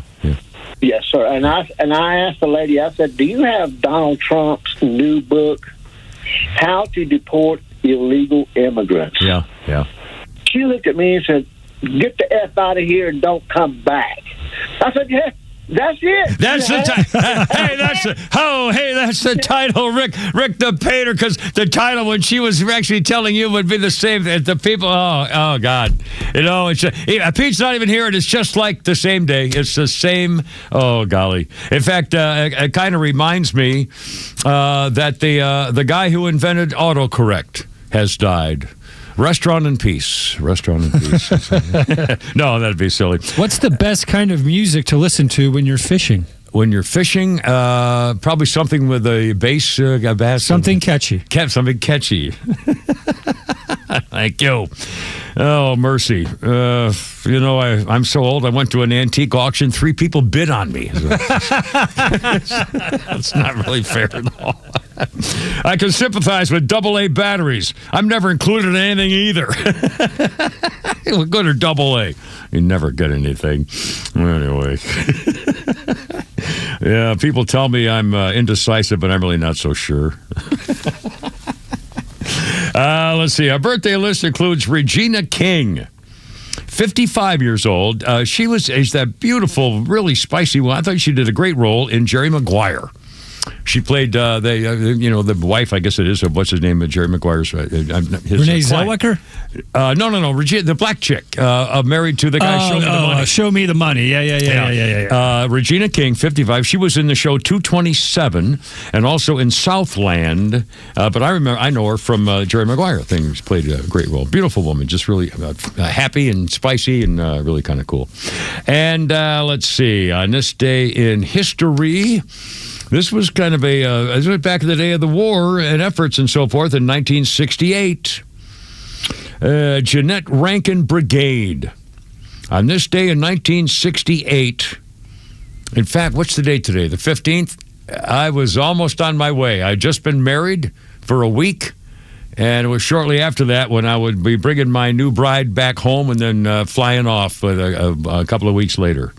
And it was on this day in 1968, 87-year-old Jeanette Rankin leads 5,000 women on a march to Washington, D.C. against the Vietnam War. Her career was as a suffragist, a pacifist, and the first woman elected to the United States Congress. Inspired by Mahatma Gandhi, Rankin organized 5,000 women who wanted America out of Vietnam.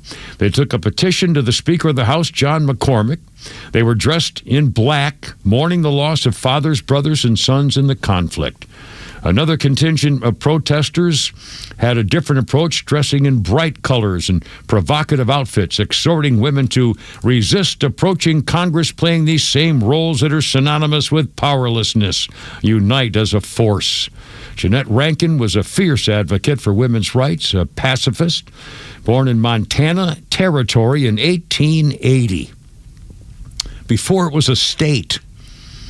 She campaigned in 15 states, organized New York City garment workers after the notorious Triangle Shirtwaist Fire that killed all those people. First woman elected to Congress, 1916, representing the state of Montana.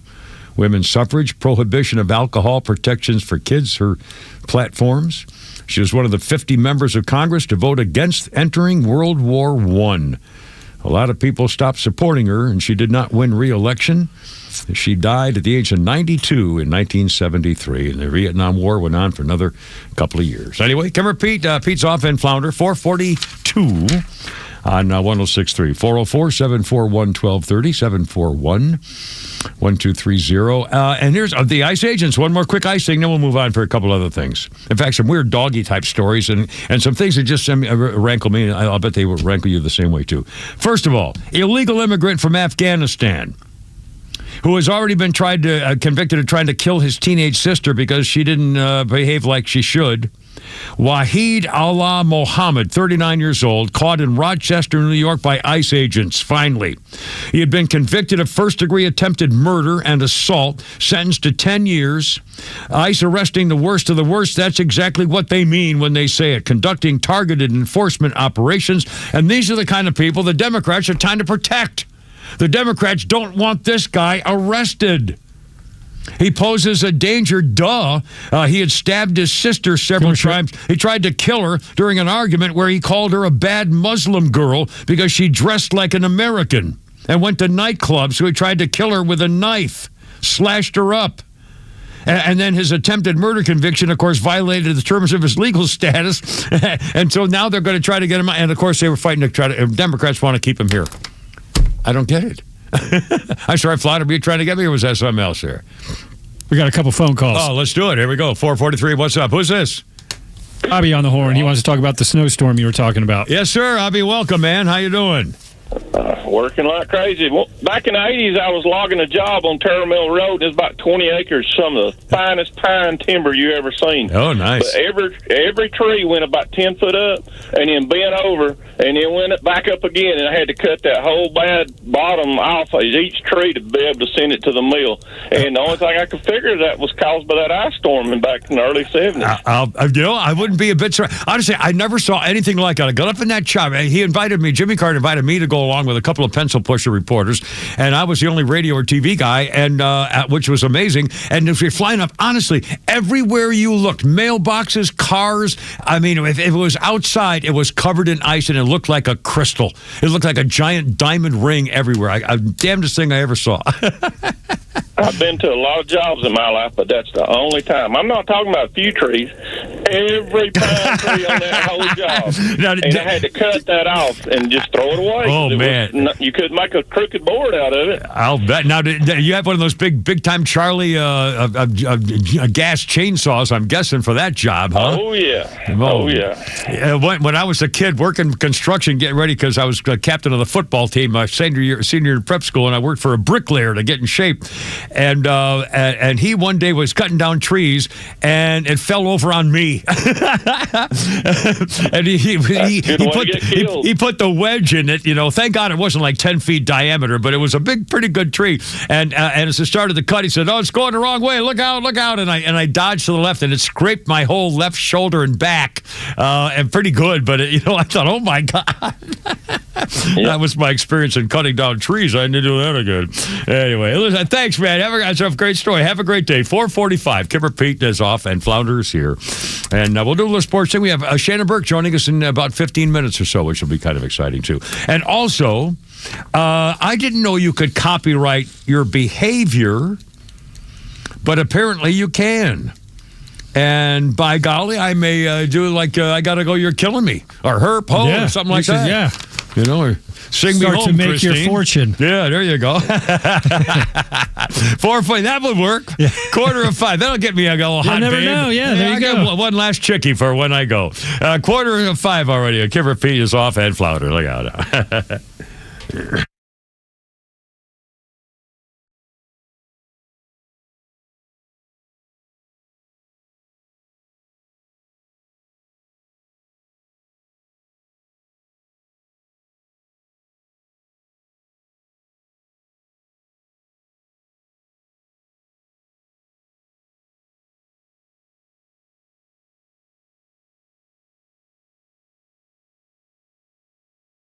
Join Daniel Matalon, CEO of A Second Chance Bail Bonds, and co-host Tug Cowart as they bring together law enforcement, justice insiders, and voices from every part of the justice system, victims, advocates, and people who've turned their lives around. It's not PR, it's not fluff. It's an honest talk about what's working, what's broken, and how to build a better path forward, one second chance at a time. This week's guest is Vernon Jones, candidate for Georgia Secretary of State. Justice Unfiltered.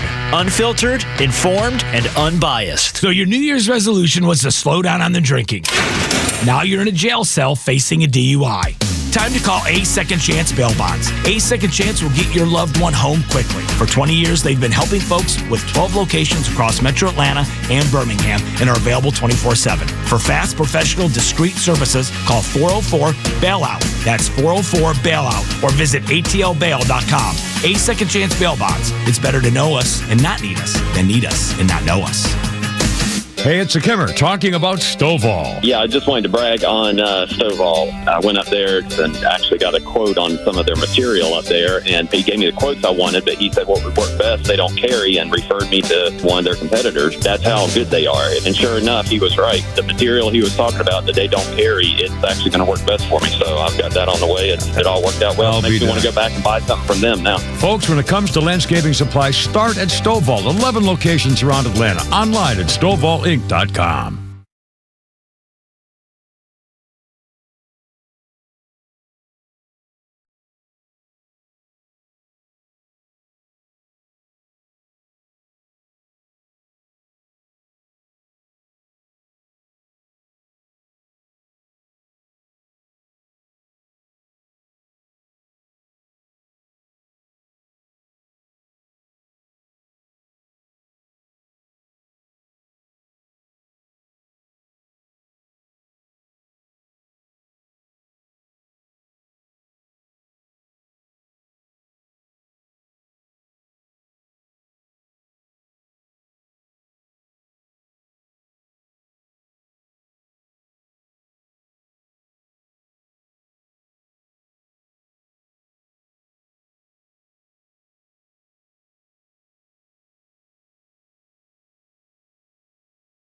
Between all the holiday parties, weekend tailgates, and family get-togethers, we've been overindulging a little more than usual over the holidays. But now, we are starting the new year off on a healthier note by taking Active Liver supplements from New Nordic every day. Active Liver contains a powerful blend of turmeric, milk thistle, and globe artichoke extract, all natural ingredients that help protect the liver so that it can protect you from toxins. It's like giving my body a daily detox. I've never felt better, and my energy is through the roof. And my doctor is already impressed with how much better my numbers are looking. So if better health, more energy, and detoxing your body are some of your priorities this year, get Active Liver today and start the year off knowing you're giving your liver some well-deserved relief. Active Liver is available online at Amazon or NewNordicUSA.com. Or pick some up today at your local CVS, ShopRite, Meijer Grocery. Are now available at Wegmans. New year, new you, New Nordic. Ready to sell your home fast and for top dollar? Trust Design to Sell. Staging and interior design experts recognized as one of the top 10 staging companies in the nation. From stylish redesigns to full-service staging,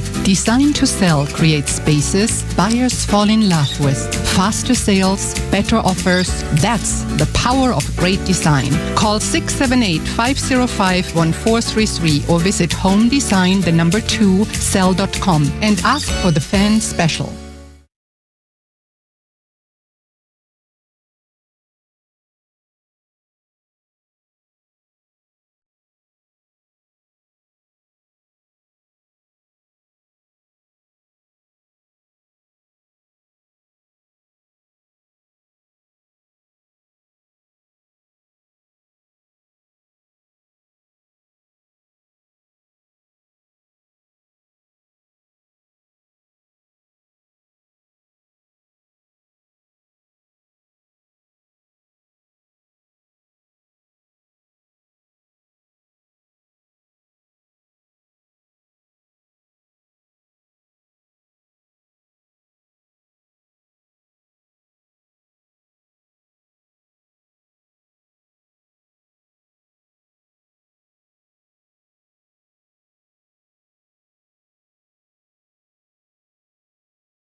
It's the Stones.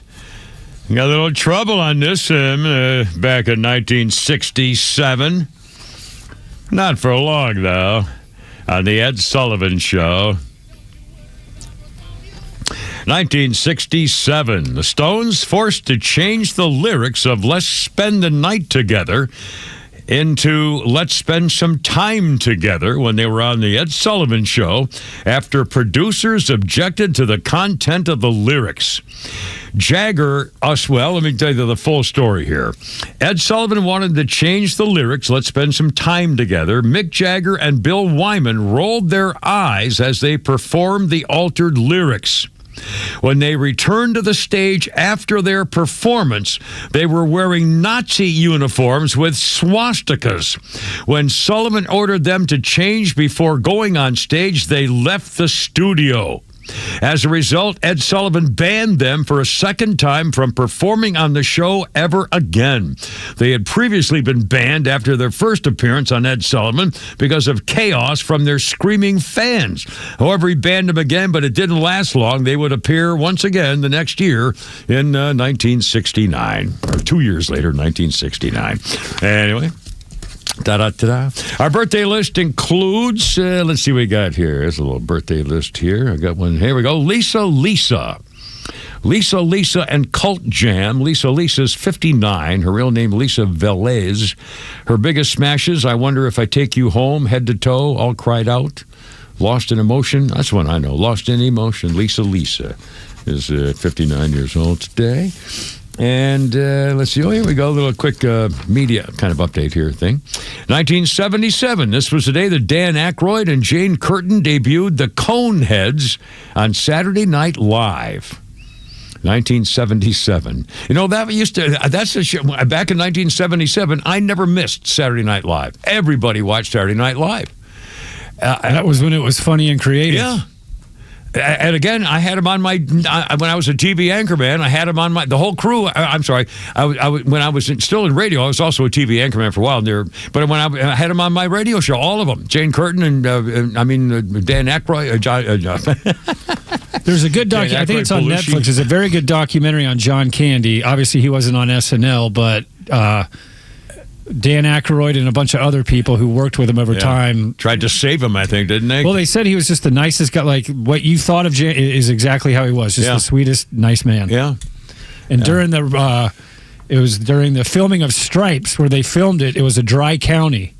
And John Belushi, John Candy didn't know what dry. He was like, "What are you talking about?" So they'd have to go a town over, and he would fill his bathtub with Molson Ice. Oh my! Well, Molson Ice, which is terrible if you've ever had Molson Ice. Isn't that Canadian? It's beer? Canadian beer because John Candy was Canadian. Yeah. Oh my. Well, anyway, that was 1977. The Coneheads on Saturday Night Live. We come from France. Same day in 1981, Hill Street Blues debuted. Lasted 7 seasons. Anyway, let's see. Kimmer Pete's off today and Flounder. 1063 404-741-1230 741-1230. Flounder, I mentioned something, kind of a tease. Let's do this. Something that now has become part of American lore, and it's on the record. Cut number 4, Flounder, if you would. Something special from Matthew McConaughey. All right. Matthew McConaughey has now trademarked All Right. Made famous in the Richard Linklater's 1993 comedy classic Dazed and Confused. The Interstellar star, 56-year-old McConaughey, trademarked that phrase and 7 others tied to his likeness in order to protect himself against unauthorized AI misuse. The man saying, all right, where in the first syllable, the first 2 words at a lower pitch than the second syllable, the first syllable of the last word at a higher pitch than the second, read the trademark registration. It actually described exactly the way it was said. The Lincoln lawyer attorneys have secured a total of 8 trademarks for Matthew McConaughey in the last several weeks, including the 7-second video of him standing on a porch and a 3-second video of him sitting in front of a Christmas tree. There's another trademark with an audio clip of the Mud Star saying, just keep living, right? I mean, what are you going to do? He was protecting celebrities and having their likeness stolen to sell products at his law firm. They have a stronger legal basis to sue in federal court, if need be. The scene in question of McConaughey's character pulls his car alongside Marissa Ribisi's while trying to pick her up. He's dazed and confused. His first major role, he was really nervous. He kind of ad-libbed the whole thing. It was completely improvised. It came out of his mouth, he said, in a scene it was never supposed to be in. It was never even written. And he's thinking, what am I going to say when I try to pull this girl over? And that just came out, and they kept it, and it became a whole thing. Yeah, now it's a cultural phenomenon. Yeah. Yeah. How we doing on Flounder's Funny? Is this you got a long one here, or is that later? That's what she said. Here we go. Here we go. Here we go. Drop my phone, and I go through all 5 stages of grief. I really do. I drop it. It hits the ground. Denial. That's not a crack. That's just a hair. All right. That's just a hair. And as soon as I wipe it, I'm gonna be Gucci. Okay. My phone is fine. I did not just mess up my phone just now. I'm good. I'm good. Anger. I can't believe I just dropped this phone right outside the Apple store. I am standing. I bought it 6 seconds ago. Cashier still looking me in the face. He waving at me. And I dropped this phone through these brittle fingers. Bargaining. That's just the case. That's the case. That's the case. Whole job is to be like the Secret Service of the phone and take the hits for the phone. So that's what it just like a little soldier. It took that hit. It cracked. My phone is fine though. Depression. My ex was right. I don't handle responsibility well at all. And that's why she left. And honestly, I think she made the right move. Acceptance. You know what? I just don't deserve nice things. Okay? I don't know where I get off getting it. I should have got a Nokia like I deserve. Who's that, Flounder? It's Mr. Josh Johnson. Josh Johnson. Oh, a very funny guy. Don't forget Shannon Burke joining us in a couple of minutes after the 5 o'clock news. And another showbiz thing in the news today, a couple of them. Timothy Busfield dropped by his talent agency now. He went to a New Mexico courtroom, drove 2,000 miles to show up in court, and they charged him with molesting 2 little boys who were 7 twins when he started it, and 11 when they finally stopped. And a doctor noticed something fishy. Anyway, a girl also came forward saying he molested her several years ago when she was 16. Her father said that Busfield kissed her during an audition and touched her privates, including in her pants. And he begged the family not to do anything if he received therapy, so they let him go and didn't do anything about it. And by the way, Kiefer Sullivan, who got pulled over, he was in an Uber car and he threatened to kill the guy and beat him up and so forth. The driver had to call for a translator to handle the police case. The Uber driver didn't speak English. So like the truck drivers. God. I mean, wait a minute. How did that happen? He needed a translator to help the police file the report, my God. Hey, it's Shannon Burke coming up here shortly with 106.3. Look out, stand by. News time. The Morning Extra, every weekday morning from 6 to 10 on WFOM and W292 EV Marietta, a Dickey Broadcasting Station. Extra 106.3.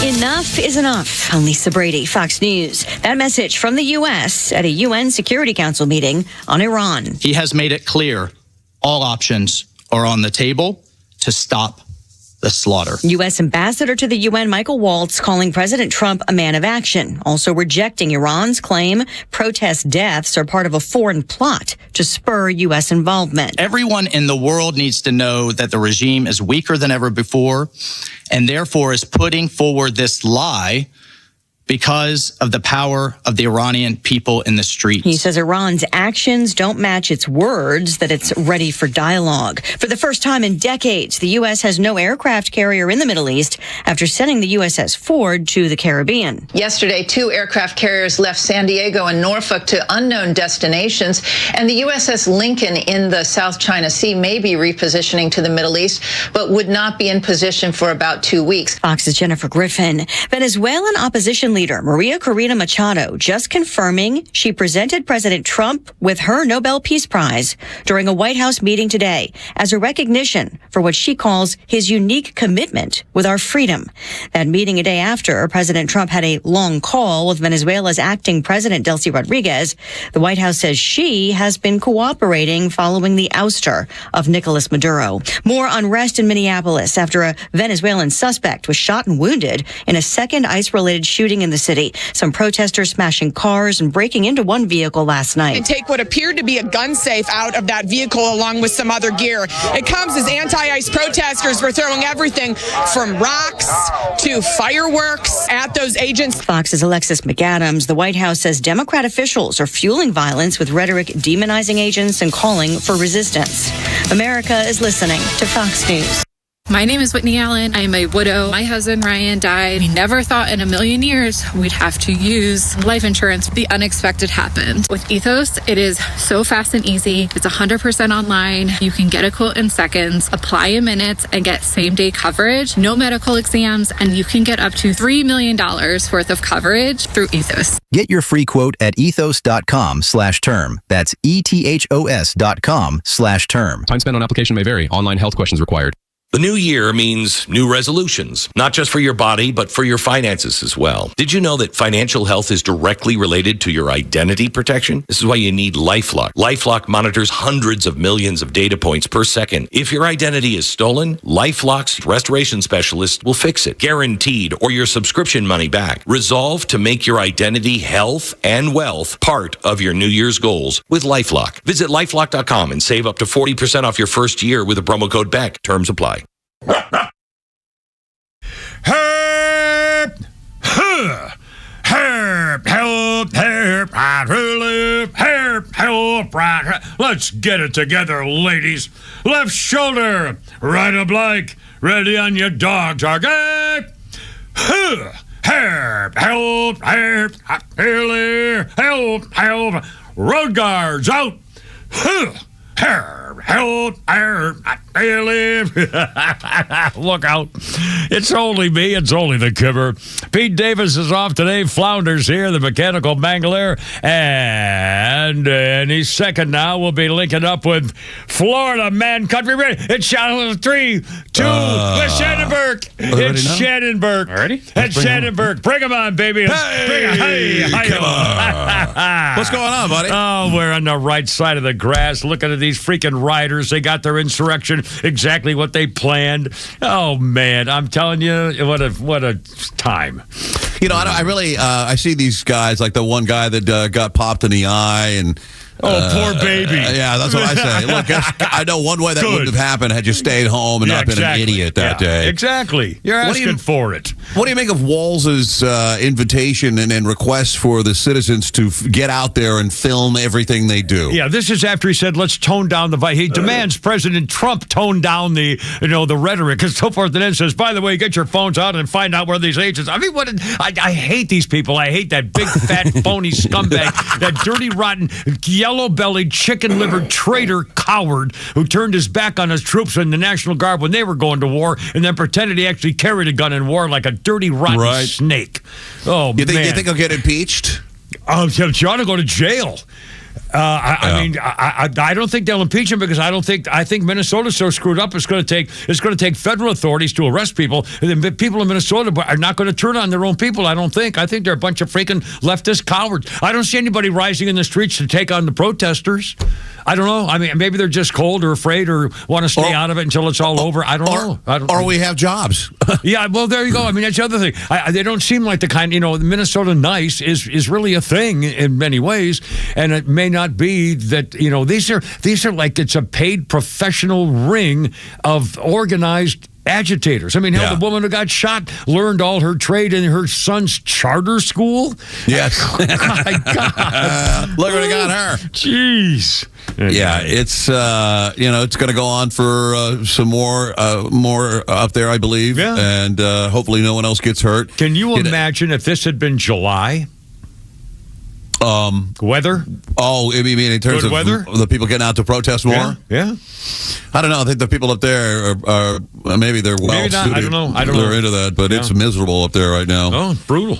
And I don't know who's next. And I don't know whether people of Minneapolis, either they have turned a blind eye to the $9 billion in frauds and counting, or they don't believe it. But I'd be pretty damn mad if I lived in that city or that state, and these Somali people screwed me out of my taxpayer money, that I worked hard to give to the government at gunpoint. I've only seen, that I recall, I think I've only seen one interview, and it was on Fox it might have been either this morning or last night, and it was a reporter for Fox, and he was interviewing a guy in Minneapolis, who was like a 40-year-old black guy, working guy, hard-working guy, and he said, the only guy I've ever heard say, I can't believe they're stealing our tax money, and I'm a taxpayer, and by God, I ought to get the value for my tax. I mean, he would. I went, wow, that's nice. First, I've never heard anybody else in Minneapolis or Minnesota complaining about the obvious fraud case that's going on. It's going deeper and deeper, and I haven't heard anybody say anything except that one guy for the entire time about the fraud going on in Minneapolis and Minnesota. I think I would imagine. So much of it went on under the watchful eye of Tim Walz and Fry and all these people. Omar, the brother banger, all the whole crew. And that Ellison guy, oh my God, they're all stuck up to their necks in it. Well, I hate to say this, but it's likely nothing will ever happen to anyone except for the people that committed the fraud. Yeah. They're taking them down. There's still more to go. All these Leering centers out there that are empty, and they, when Nick Shirley comes around, they come out aggressive out of the front door where the glass has been blacked out so you can't see there's no kids in there. Did you see his latest effort? I saw this last night. He went to the places where the county and the government, the state government, pay ride share companies and stuff, and the cars they use haven't moved in months. In fact, there's no tire tracks anywhere. There's snow and their addresses are at a liquor store and a money sending place. Yeah, there's no offices or no park. They have a couple of these places have no parking. There's nowhere to park. If you were to go see them, you couldn't park. I mean, how could you have a driving ride share place where you can't even park it? I mean, it's unbelievable. Talk about fraud, my God. And then, of course, all these Somalians, the ICE pirates come running out. Oh, shoot to say, shoot you so bad thing. Oh, shoot a bad thing or something. Oh, my God. Yeah, get yourself a translator. In fact, we talked about that other scandal yesterday where the Somalians who want to go to the doctor, it's all paid by the county and the state, of course. So the Somali wants to go to the doctor. Suddenly he realizes he doesn't speak English. So then they are allowed to hire a translator to go with them at $100 an hour. But wait, they have an 8-hour guaranteed minimum that they have to get. So every Somali who wants to go to a doctor gets a translator and, of course, a free ride from these rideshare places. I mean, it's unbelievable. All paid for by your tax money. And how come, if they don't speak English, what the hell are they doing there anyway? Our theory is here is that Ilhan Omar is the head of the snake. I believe it. Like she would instruct people or help people figure out how they can defraud the U.S. government. Well, they never check on these daycare centers. Go ahead, open up a couple of them. Well, that's again, I know this sounds awfully racist. It's not racist. It's maybe racial. The Somalians are not a country. The Somalians are the freaking gangs of desert, criminals. Thieves. That's the only thing they're known. Yeah, they're pirates. Yeah, I mean, come on, that's what they do. They're gypsy pirate thieves. They don't have a gun. They don't have a legislature. They don't have a president. They don't have federal authorities for the soil. They don't have an education department, a transportation and commerce. I mean, come here, killing me. Right. Jeez. It is. Ask any American citizen. If you ask them what the French are known for, the French are known for their food and their cuisine and this and that and smoking cigarettes and the Eiffel Tower. And if you said, what are the Somali people known for? And they would all scratch their heads for a minute and go, oh, piracy. Pirates. That's what they do. That's right. That's all. That's their culture. That's all they know. It's amazing. Have you read about all the troops that are going to Greenland? Yeah. Like England sent one guy. Didn't Donald Trump said yesterday they're going to send two sled units, two mushing sled units or something like that? I forgot what it was. Something like that. It said France. They're going to send a second one. Yeah. France sent two guys, and they're both logistical guys. They're liaisons. Oh man! But the way they read it, Germany, France, Sweden, and Norway and Finland are sending military staff. Okay, yeah. All right, we got like 6 guys there now. Thanks. Well, obviously, and I did note that even Denmark is today conceding that there is a valid reason why Donald Trump and America would like to take Greenland because of the problems with Russia and China and their Arctic activity, as they call it. I mean, the guy admits, there's a good reason why you'd want that. We just don't want to. I mean, there's got to be some way to figure it out. In fact, I'll bet you they'd frankly be glad to get rid of it and not have to worry about it, even though there's nothing to worry about now. And the idea that Donald Trump should just say, okay, I will make a deal with you. You give me Greenland. I will give every person in Greenland $1 million. Every single resident will get $1 million if he just lets us go. Because we can afford it. There's only 57,000 inhabitants living in Denmark. It's like a couple of billion. What's a big deal? America. I know. We're in and out. We'll take care of it. We'll take it. All right. Have you read that today a full third of Canadians live in constant fear of an American invasion? No, I didn't see it. Is that right? Actual fear of an invasion? Yeah. They're whipped up into a frenzy there. They said 55% says the action is likely to happen in Greenland, and 47% said he'll do it in Cuba, and they're very worried about Canada and Trump marching in there and taking it from them. Well, God bless him, but Trump keeps saying, well, they're not going to do anything about it. He said, what are they going to do? Right. What are they going to do? They're not going to do anything about Absolutely nothing.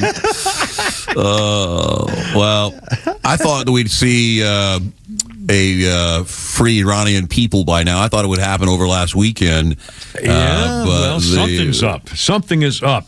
Something's going to happen soon. I would imagine that quite soon. Yeah. We had planes in the air yesterday, refueling planes, surveillance planes, navigation stuff. Yeah. We've moved hardware closer to Iran in the water.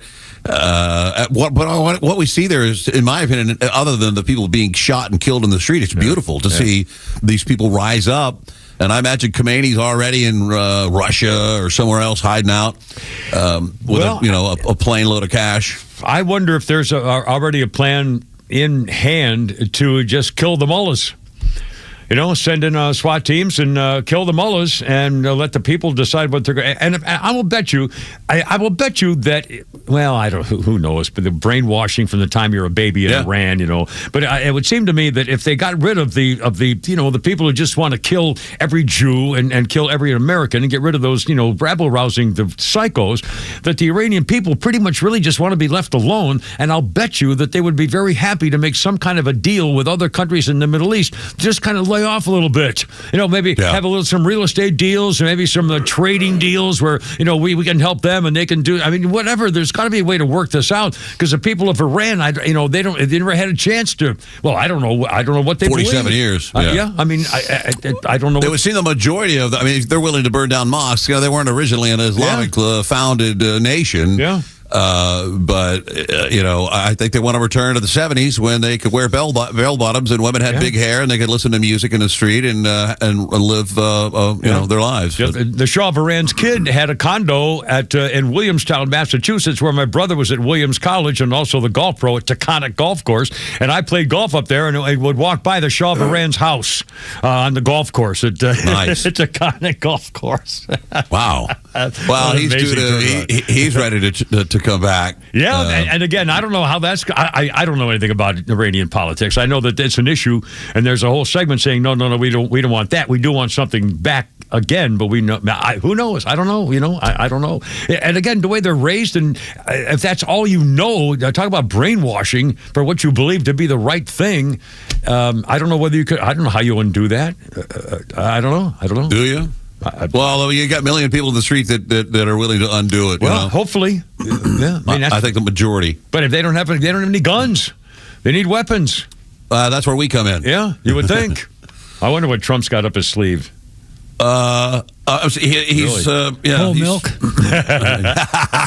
It's beautiful milk, delicious milk. Don't drink it; it's been there for 5 days. In fact, yesterday I watched that news conference, so we had it on, and there was this cutest little girl. They had an office full of kids. There was like a little 7-year-old and a girl about 10, and they're standing there trying to be because then he started talking about everything, and the poor girls are there for like 2 hours while Donald Trump is running the country live in front of the TV camera like every day. Man, I love this guy's what he's done, and I thought, and he was talking about whole milk is good for the body, builds strong bodies 12 ways. Geez, I grew up as a kid remembering those slogans and stuff like that. Yeah. Anyway. Right. I mean, there hadn't been whole milk in public schools since Obama administration when his wife screwed up the lunches there. Absolutely. And by the way, Trump, a couple of little things that not only did he bring back whole milk, Donald Trump has also killed the regulations that cut down your water pressure in your freaking shower head. Yes. He's changed that to go back to, the way it used to be, thank goodness.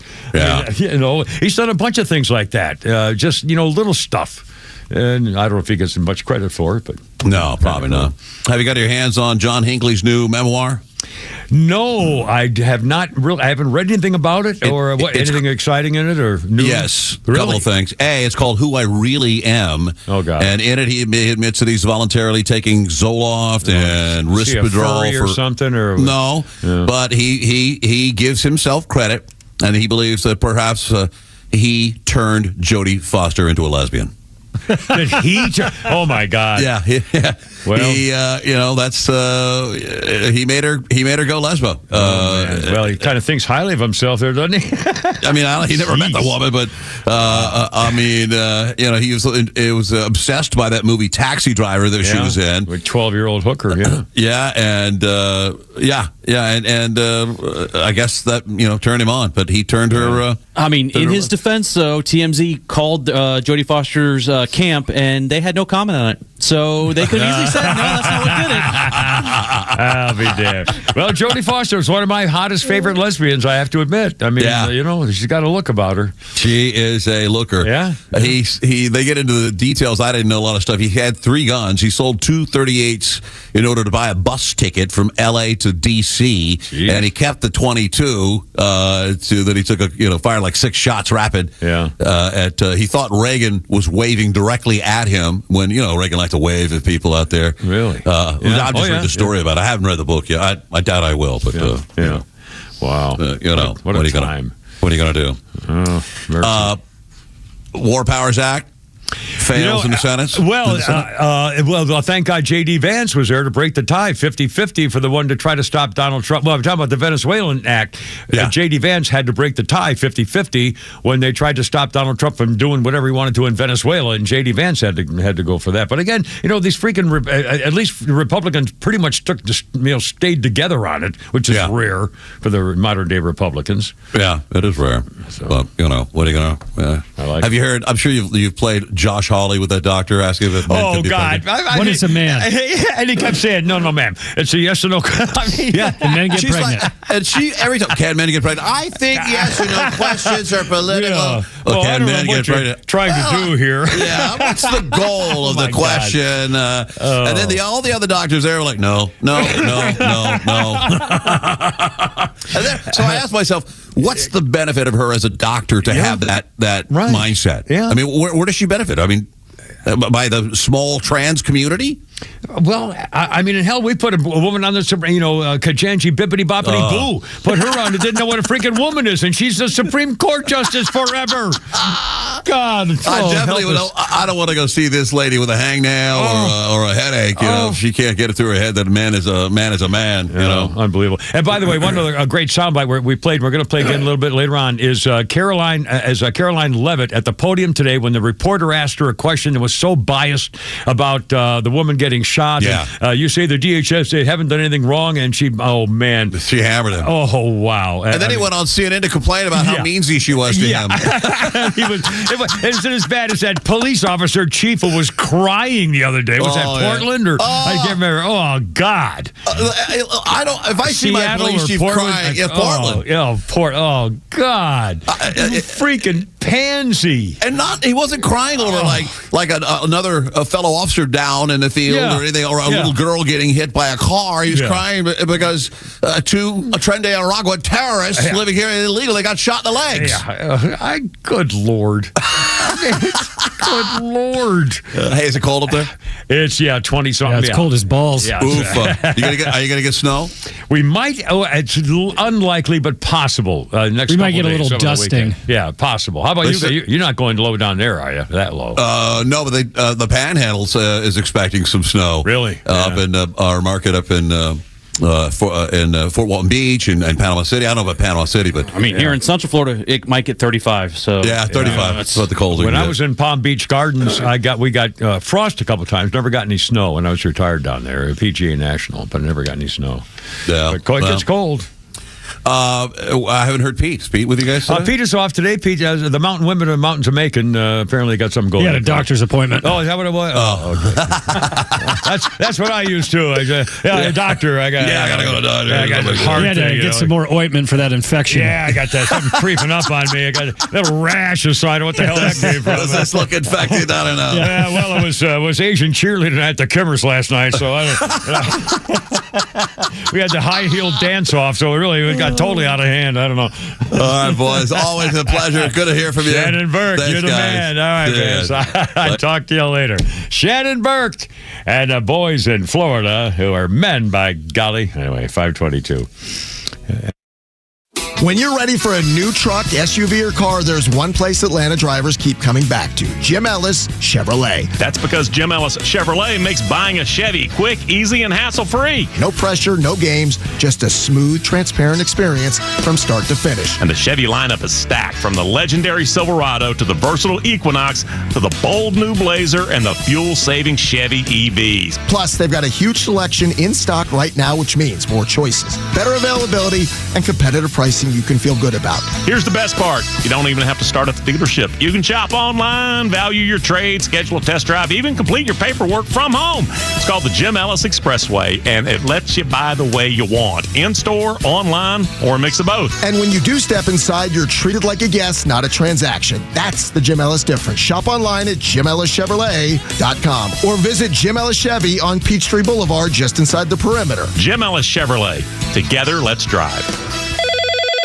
Hello. Hey, is this Mike Fitzgerald? No, I think you have the wrong number. Wish I could help you. Well, you could if you were Mike Fitzgerald. Who is Mike Fitzgerald? Mike Fitzgerald is the only realtor I'll talk to because he can sell my house fast for a great price and even in this market. Yeah, I'm definitely not Mike Fitzgerald. Oh, I figured that out. Because Mike Fitzgerald would have sold my house already. Need to sell your home? You need Mike Fitzgerald from the Harry Norman Realtors team. Exclusive Georgia members of Forbes Global Properties. Learn more at MikeFitzgeraldRealty.com. That's where you'll find Mike Fitzgerald.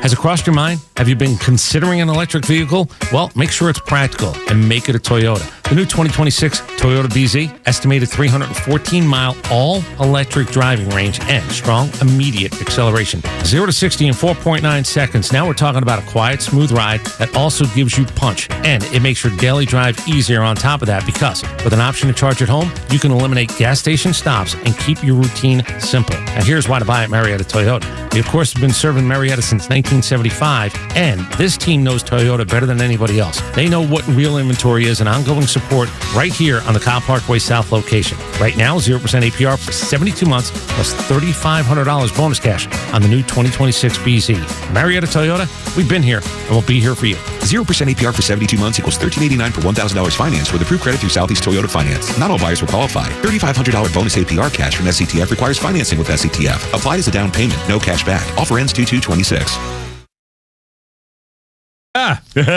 Look out.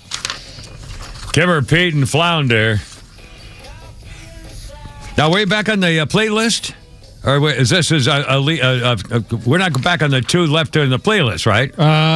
Yeah. Oh, we are? This is 1965 Pete Townsend. Yep. Okie-dokie.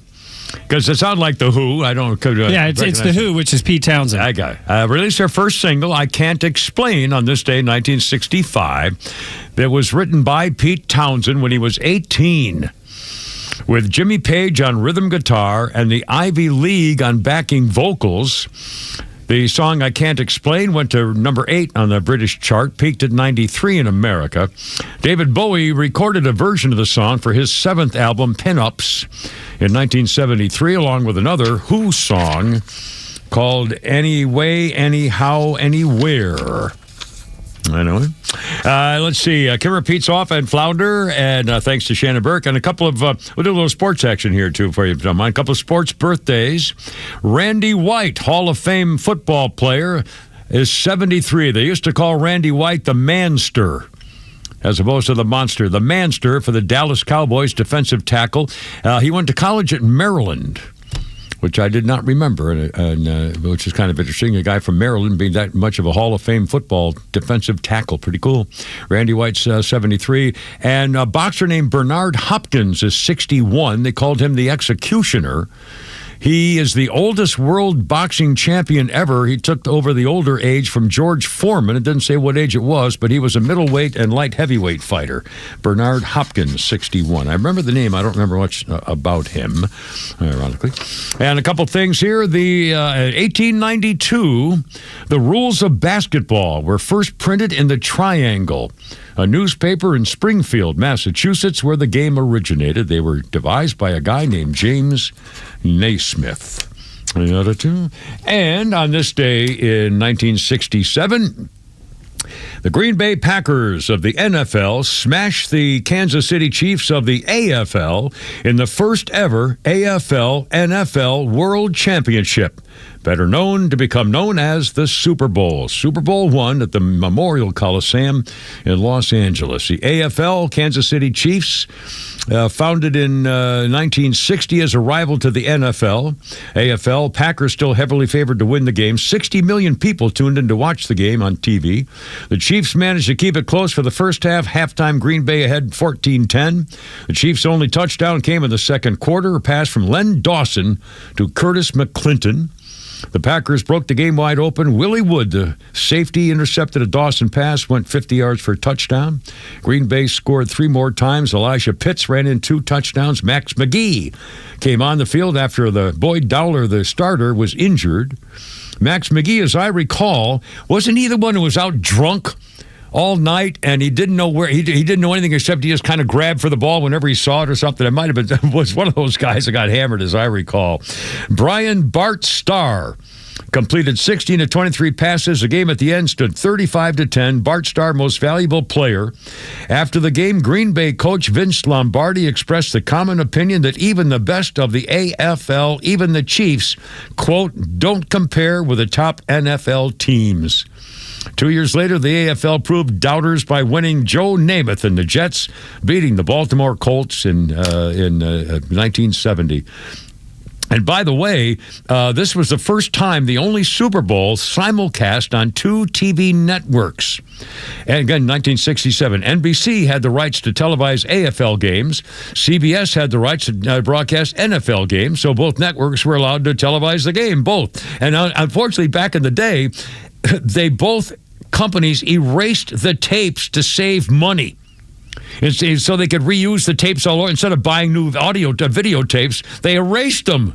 The first Super Bowl. Oh, God. They erased them. Now, that was 1970 or 68 or whatever. 67. In 2011, somebody found a tape of the first half and part of the second half. And then in 2016, more searching in archives, somebody at the NFL had located individual recordings of every single play and somehow electronically stitched them together to actually form the actual game as it happened. So they were, but good grief, to save money on the cost of videotapes. 5:30, Kimmer Pete's off and Flounder, and so much more coming up. A lot of weird stories in the news, including Jennifer Lawrence getting ripped over a doggy bite story, and just a crime and punishment. We got it all. And tweets. So it's got Chuck Kimmer and Pete and Flounder here. 106.3 right here. Look out.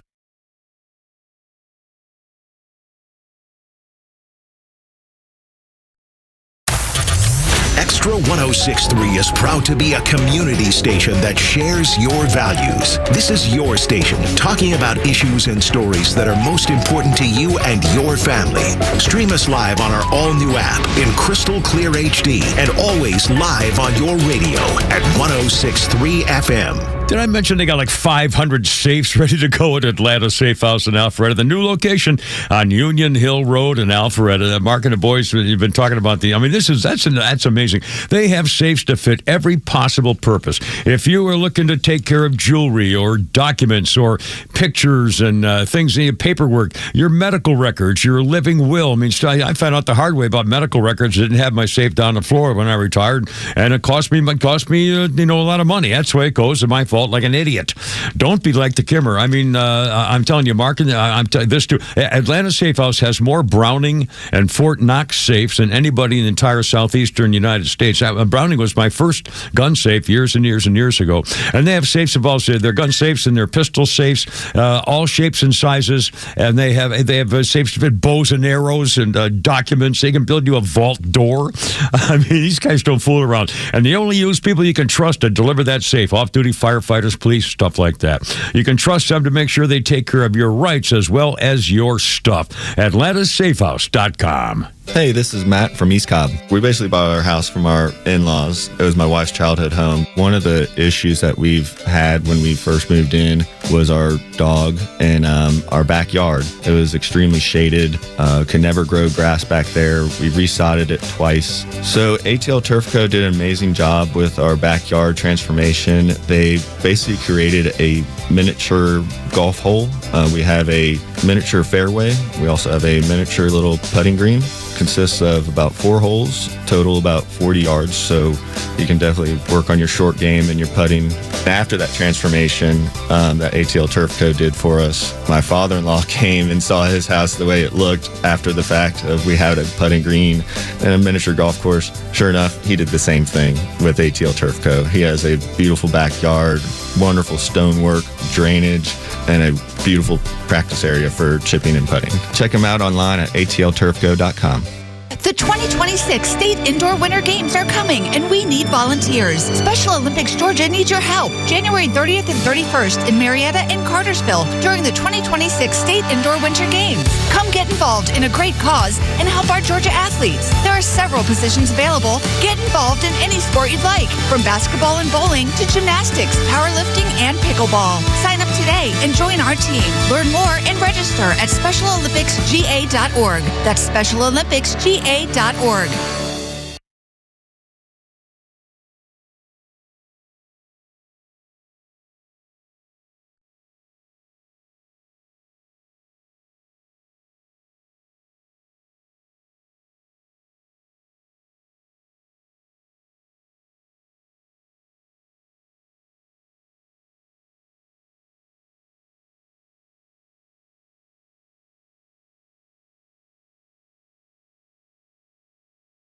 Hi, it's Los, here with Tom Mitchell, the Honest Car Guy. Tom, you are changing the way people are buying their next pre-owned car or truck. How are you doing it? You know, Los, we found a better way for customers to buy a car.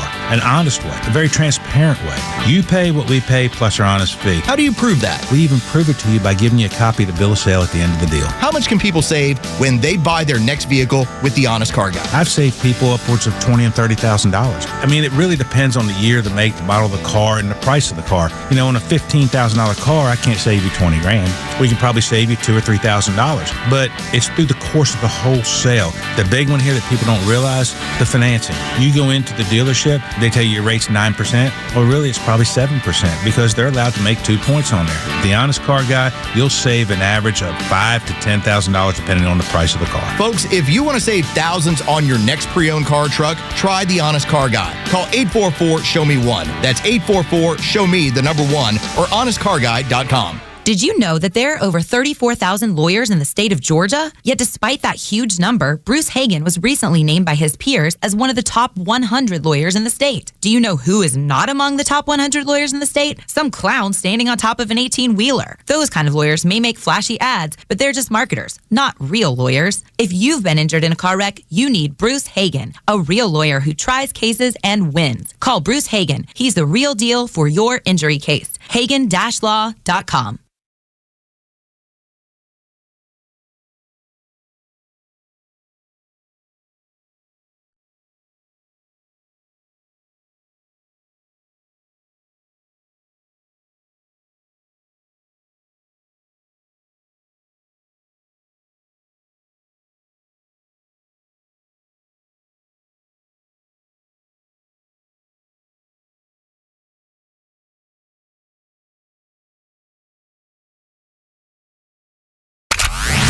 bunch of politicians. If you want to win your election, the path to victory runs through Extra 106.3. Extra listeners are some of the most engaged, active in their communities, and outspoken on their beliefs, especially when it comes time to vote. So now's the time to get involved before our listeners move on to someone else.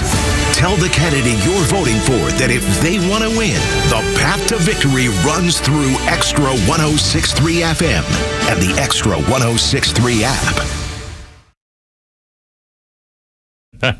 Look out. It's only the Supremes. With Kimmer, Non, Pete, and Flounder.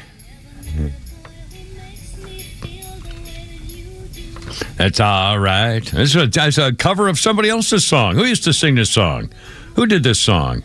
Wasn't it the Supremes? The Miracles? No, who did this song? That's not the... hold on, let me... Who the hell did this song originally? This isn't the... I can't get ready. Anyway, the Supremes signed their worldwide contract with Motown on this day in 1961. They were originally called the Primettes. The Impressions. Impressions, that's right. Thank you, sir. The Primettes became the most commercially successful Motown act, and to date, the Supremes, America's most successful vocal group, with 12 number one singles on the Billboard Hot 100. Supreme's most successful vocal group in America? How about the Eagles? Well, it says America's most successful. Okay, well, whatever. Anyway, Kimmer and Pete's off today, and the Flounder's here. And our birthday list includes Mario Van Peebles is 69, director of the New Jack City, also got to play Malcolm X in Ali. Mario Van Peebles is a Columbia University graduate with a degree in economics. All right, that's good enough for you there. And on this day in history, oh, what a time it was in 1919 Boston. Death came suddenly. Residents and workers going about their routines about 12:30 in the afternoon, there was suddenly a loud rumbling sound like an overhead train. It was heard everywhere, accompanied by what sounded like the rat-a-tat-tat of machine gun fire, the popping of rivets, as it turned out. The noise came from a massive storage tank that had loomed over the neighborhood in Boston for 3 years, contained more than 2 million gallons of raw molasses, and the tank was breaking. The collapse sent a massive wave of molasses 15 feet high, heavier than seawater, hurtling through the surrounding streets at 35 miles an hour. 15 feet high molasses, 35 miles an hour, destroying everything in its path. Railroad cars were lifted from the tracks. Buildings knocked off their foundations and crushed. People in the path of the relentless brown swell never stood a chance. 21 people died. Some never recovered from the viscous mass for days. Another 150 almost died. The sight that greeted the first of the rescuers on the scene was almost indescribable in words, a Boston Post reporter wrote. Molasses, waist deep, covered the streets, swirled and bubbled about the wreckage. Here and there struggled a form. Whether it was animal or human being was impossible to tell. Only an upheaval, a thrashing about in the sticky mass showed where any life was. Horses died like so many flies on sticky fly paper. The more they struggled, the deeper in the mess they were ensnared. Human beings, men and women, suffered likewise. The owner of the tank, United States Industrial Alcohol, tried to disclaim responsibility for the disaster, blaming it instead on an anarchist's bomb. But after years of investigating, the company was found to have been negligent in both the construction and the maintenance of the tank, and they were forced to pay a hefty settlement to the survivors. The site of the disaster has long since been transformed into a park. But people swear on a warm day, the sweet smell of molasses still wafts through the air in Boston. Yikes. 5:40. Kimmer Pete. Pete's off and Flounder here on 106.3. How's it going? Crime stuff. Check this out. It's a minor type story that's a much bigger thing than it should have been. A young lady, 15-year-old girl, walking her dog late at night, or like a 10:45 at night, in Roosevelt Place of Nassau County, New York, Long Island. Okay, 15-year-old girl walking her bully dog at 10:30 at night in Long Island. A guy sitting as a passenger in a Mercedes started grilling her, the little girl, about her pet. So the girl got kind of scared. The 15-year-old called her dad for help answering this guy's questions. Kiami Rouser's his name. And Kiami was asking questions. The menace grabbed the dog's leash and tried to yank the dog away from the 15-year-old girl. The teen tried to wrestle her pet away from Rouser until he overpowered her, detached the leash, and threw the dog over his shoulders and ducked into a nearby home and slammed the door. Well, the father had called the cops. When he stepped back outside again, the cops surrounded the place, arrested him, charged him with robbery, endangering the welfare of a child, and all kinds of other things. The dog was returned unharmed. The girl was not hurt. But this kid's no stranger to law, men. A detective recognized him. Hey, wait a minute, I just arrested that guy. He was arrested on a third-degree assault charge for beating up somebody recently. He was released on his own recognizance, and then the next day he was sprung again from custody with non-monetary conditions. After attacking the girl and stealing her dog, they let him out again. 2 crimes in 2 days, and they let him out both times. New York. Oh, my God. I mean, Lordy. 542. And this is a weird story, and I'm not sure how I feel about this, because there are a lot of ways to look at it, but it's all involving Jennifer Lawrence and what she did or didn't do. Jennifer Lawrence is being pilloried on social media. Her dog, bit her young son. And so she, quote, rehomed the pet with her parents. That should have been the end of the story, say people, but oh, no. The internet is erupting with outrage, as if choosing a child over a pet is some kind of moral failure. One guy said, well, if she's giving away her dog, she should never own any dogs or any pets at all, period. I hope she doesn't think this is normal. I would rehome the kids. Her dog bit her son. The dog bit a child. What makes the backlash more absurd is the dog got off lucky. A dog that bites a child is usually euthanized. In fact, there are a lot of cases here where it happened. Jennifer Lawrence made the call every parent hopes to make without, killing the dog, protecting the child, and sparing the dog's life. So people are upset, one, that she spared the dog's life, and the rest of them are upset that she got rid of the dog and gave it to her parents.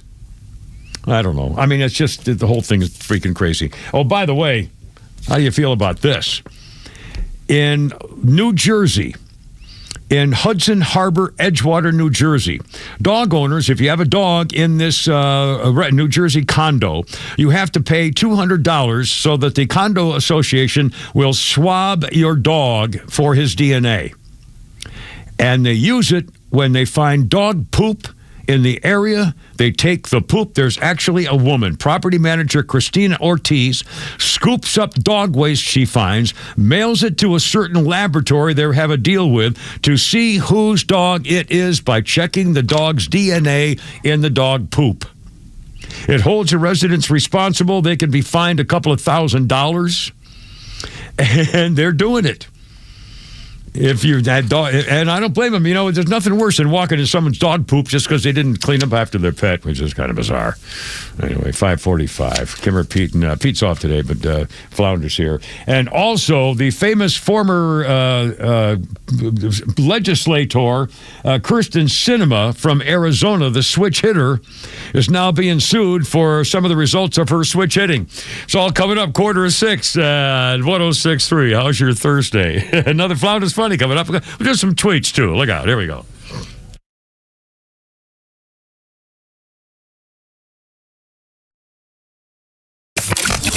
Start your day with Tug and Los on the Morning Extra from 6 to 10. Then it's Glenn Beck, Clay and Buck at noon, and the Kimmer Show on your ride home from 3 to 6. And hang out every night for Jesse Kelly at 6 and Jimmy Fela at 9. And stream it all live in crystal clear HD on the Extra 106.3 app.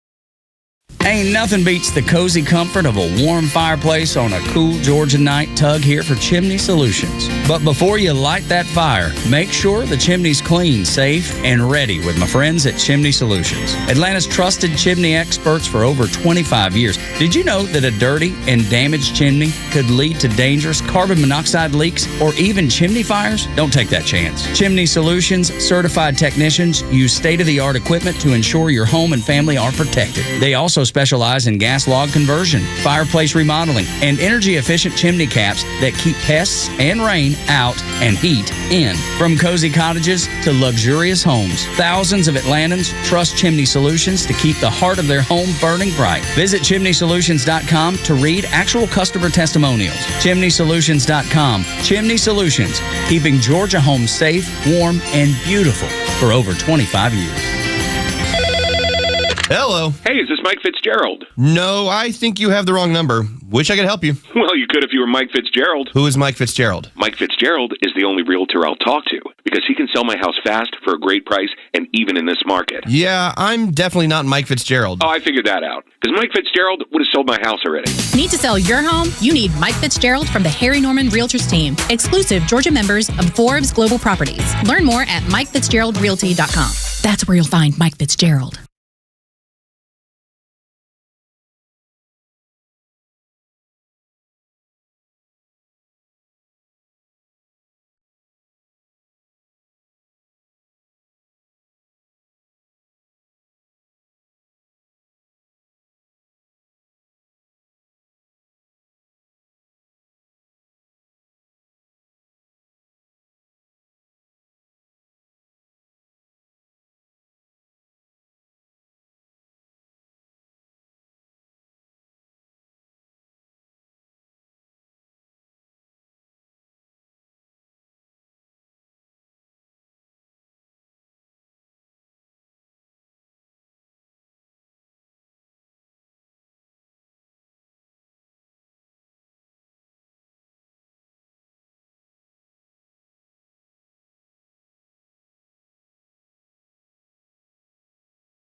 At Audion Hearing, our mission is simple: to make better hearing affordable for everyone. We're proud to offer high-quality, rechargeable hearing aids starting at just $98. Clear, comfortable, and ready to use right out of the box. And here's a study worth hearing. Research shows that wearing hearing aids can reduce your risk of dementia by up to 61%. Join over 1 million happy customers and hear the difference today by going to audionhearing.com. That's AUDIEN hearing.com. Let's ring in the new year by finally checking off something that actually matters. Your old videotapes and photos are fading more every year. VCRs are disappearing and the clock is ticking to save your family's most important memories. Hi, I'm Adam Baselogger. And I'm Nick Mako. We started Legacy Box to help you preserve your memories by converting all your videotapes, photos, and film reels into digital files. And this year, it's easier than ever. Introducing our biggest kit yet, able to hold up to 80 videotapes or film reels or 2,000 photos. It's perfect for big collections. You can even send in old DVDs, memory cards, flip phones, or early generation iPhones. Legacy Box is truly the easiest New Year's resolution you'll ever keep.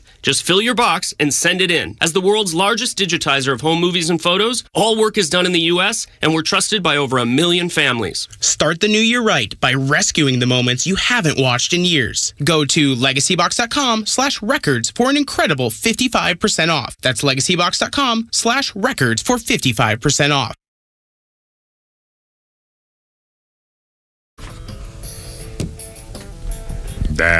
Look out now. 5:50. Kimmer Pete's off today. Flounders here. And again, thanks to Shannon Burke joining us at 5 o'clock, as he is wont to do every Thursday. 404-741-1230 is the number on 106.3. And a couple of, we got a birthday list, couple of leftovers here. Andrea Martin, you may know the face. If you saw the face, she's a very active and kind of a cutesy sort of a facey woman. Andrea Martin, 79. She did a lot of work with SCTV. She was also in all the big fat Greek wedding movies. And now she's in that new show, Only Murders in the Room, or Murders in the... Is it Only Murders in the Room, I think it's called? And I think it's supposed to be some kind of hit, but I haven't seen it. I don't have that app. Pitbull, for the Pitbull fans, is 45 today. And Skrillex, The producer responsible for 8,000 beats a minute nonsense noise comes from your kids' electronic devices. You have trouble understanding. Skrillex is 38 years old today. It's a thing with the thing there. And on this day in history, we're going to play some sound here for you, too, in a second. Another great Flounders Funny coming up. On this day in 1870, it was the first recorded use of a donkey to represent the Democrat Party. Harper's Weekly, drawn by an illustrator named Thomas Nast. You know that name if you've done any journalism type stuff. The cartoon is entitled A Live Jackass Kicking a Dead Lion. The jackass, or donkey, is tagged Copperhead Papers, referring to the Democrat-dominated newspapers in the South. Copperhead Papers. The dead lion represents the late Edwin McMaster Stanton, President Abraham Lincoln's Secretary of War, who was in the final 3 years of the Civil War. In the background is an eagle perched on a rock, representing the post-war federal domination in the South, and in the far background is the U.S. Capitol. So, Nash organized originally the use of the elephant to symbolize Republicans in Harper's Weekly cartoon called the Third Term Panic. That referred to a response by the New York Herald to the possibility that Ulysses S. Grant might seek a third term. And he's depicted as a donkey wearing lion skin labeled Caesarism. The bogus lion frightening several timid animals identified with the of the newspapers. Republican vote tottering chaos to left and right, few platform planks going crazy. An ass having put on the lion skin roamed about the forest, amusing himself, frightening all the foolish animals, and somehow the donkey stuck with the Republican, and those were the scenes and the signs for the particular political parties. What a bunch of nonsense silliness. All right, hold everything now. You can hear some sound. Again, the three guys who tried to murder an ICE agent last night, who pulled over one guy, ran away, some friends came out to help the bad guy, attacked the ICE agent with a snow shovel. They could have slit his throat. And with the broom handles and beat him up, they finally caught all three. They're all illegal gang members from Venezuela. All three. Gee, that sounds familiar, right, in Minnesota? And, of course, the place burned last night with tear gas, and they were throwing fireworks at the cops and writing, the only good agent is a dead ICE agent, stuff like that. Well, how about a couple of sound bites? One of the reporters, number 3 here, Flounder, one of the reporters asked Caroline Levitt about comments that the ICE agents are only doing their job, and this reporter showed his bias, and Caroline Levitt wrote him a new one here. Cut number 3, Flounder. Earlier, you were just defending ICE agents generally, and earlier on, Secretary Noem spoke to the media, and she said, among other things, that they are doing everything correctly. 32 people died in ICE custody last year. 170 U.S. citizens were detained by ICE, and Renee Good was shot in the head and killed by an ICE agent. How does that equate to them doing everything correctly? Why was Renee Good unfortunately and tragically killed? Are you asking me my opinion? Because an ICE agent acted recklessly and killed her unjustifiably. Oh, okay. So you're a biased reporter with a left-wing opinion. What do you want me to do? Yeah, because you're a left-wing hack. You're not a reporter. You're posing in this room as a journalist, and it's so clear by the premise of your question. And you and the people in the media who have such biases but fake like you're a journalist, you shouldn't even be sitting in that seat. But you're pretending like you're a journalist, but you're a left-wing activist. And the question that you just raised and your answer proves your bias. You should be reporting on the facts. You should be reporting on the cases. Do you have the numbers of how many American citizens were killed at the hands of illegal aliens who ICE is trying to remove from this country? I bet you don't. I bet you didn't even read up on those stories. I bet you never even read about Laken Riley or Jocelyn Nungray or all of the innocent Americans who were killed at the hands of illegal aliens in this country. And the brave men and women of ICE are doing everything in their power to remove those heinous individuals and make our communities safer. And shame on people like you in the media who have a crooked view and have a biased view and pretend like you're a real honest journalist. Yeah, his comment was basically that it was a reckless federal agent who took the life of an innocent protester. That's how the media's been describing all this stuff. I think we have time for, how about cut number 2, Kristi Noem. Once again, Kristi Noem trying to take on the fake news over the claims about what ICE agents doing. Cut number 2 here, Flounders. Kristi Noem speaking there to you. Noem, are you okay with federal agents and officers violating people's Fourth Amendment rights by asking for papers without reasonable suspicion? Every single action that our ICE officers take is according to the law and following protocols that we have used for years, that this administration has used used, that the previous administration used. They are doing everything correctly, and over again in litigation in the courts, we've proven that they've done the right thing. Why is it within their right to do that? Why is it within their right to ask for papers without reasonable? I mean, holy smokes. I mean, seriously. And by the way, the Babylon Bee has had a couple of very funny examples of people being stupid here today. Oops, today, hold on a second. Mr. Phone's not working here for me now. For example, a 5-year-old is now being brought in to explain the difference between boys and girls to the U.S. Supreme Court, ladies and gentlemen. Ketanji Brown Jackson Bippity Boppity Boo arrives at work at the court in the official Supreme Court short bus. And one more. Protesters are protesting for higher protesting wages for showing up to protest, which is freaking paid scumbags. Hey, guess what? It's 5:57 already, and we got time for one more Flounders Funny. What do you think? Here we go. If you work for Apple or Android, would you stop improving the phones? I think we did it. We can do stuff on phones that we never even dreamed to ask for. You can wave your phone in front of a vending machine and it'll give you chips. I didn't see that in Back to the Future 2. You can post a sentence to the world and make yourself permanently unhireable. We have... I think we've covered it. I just wish these companies would now pool all of their resources together and finally create an unbreakable phone. How has that not been the priority these last 15 years that I've been trying to hold on to a $1,000 computer that's shaped like a slippery bar of soap? Also, Apple, if you're still listening, could you put little arms and legs on my phone so the next time I drop it between the car seats, it can crawl back out to me?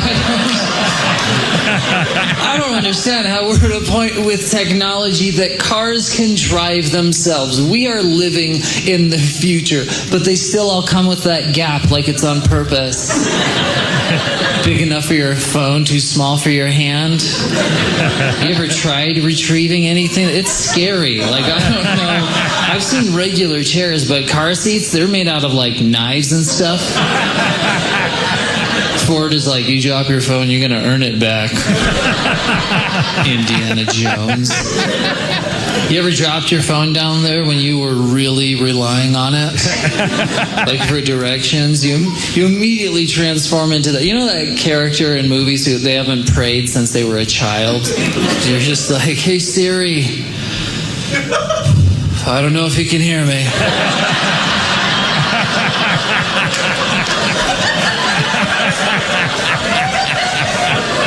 But if you're there, I really need you right now. I don't know where I'm going. One of my favorite bits. Who's that guy, Flounder? That is Mr. Kellen Erskine. Very funny. Anyway, thanks, man, as always. Pete back tomorrow. Lord willing, the creek don't rise. In the meantime, Christine, sing me home, baby. I gotta go. You're killing me.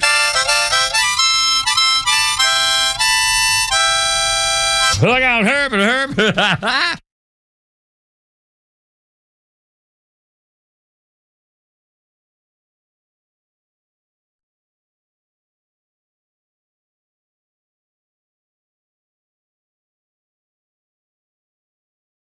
The Kimmer Show is live on your ride home on WFOM and W292 EV Marietta on Dickey Broadcasting Station, Extra 1063.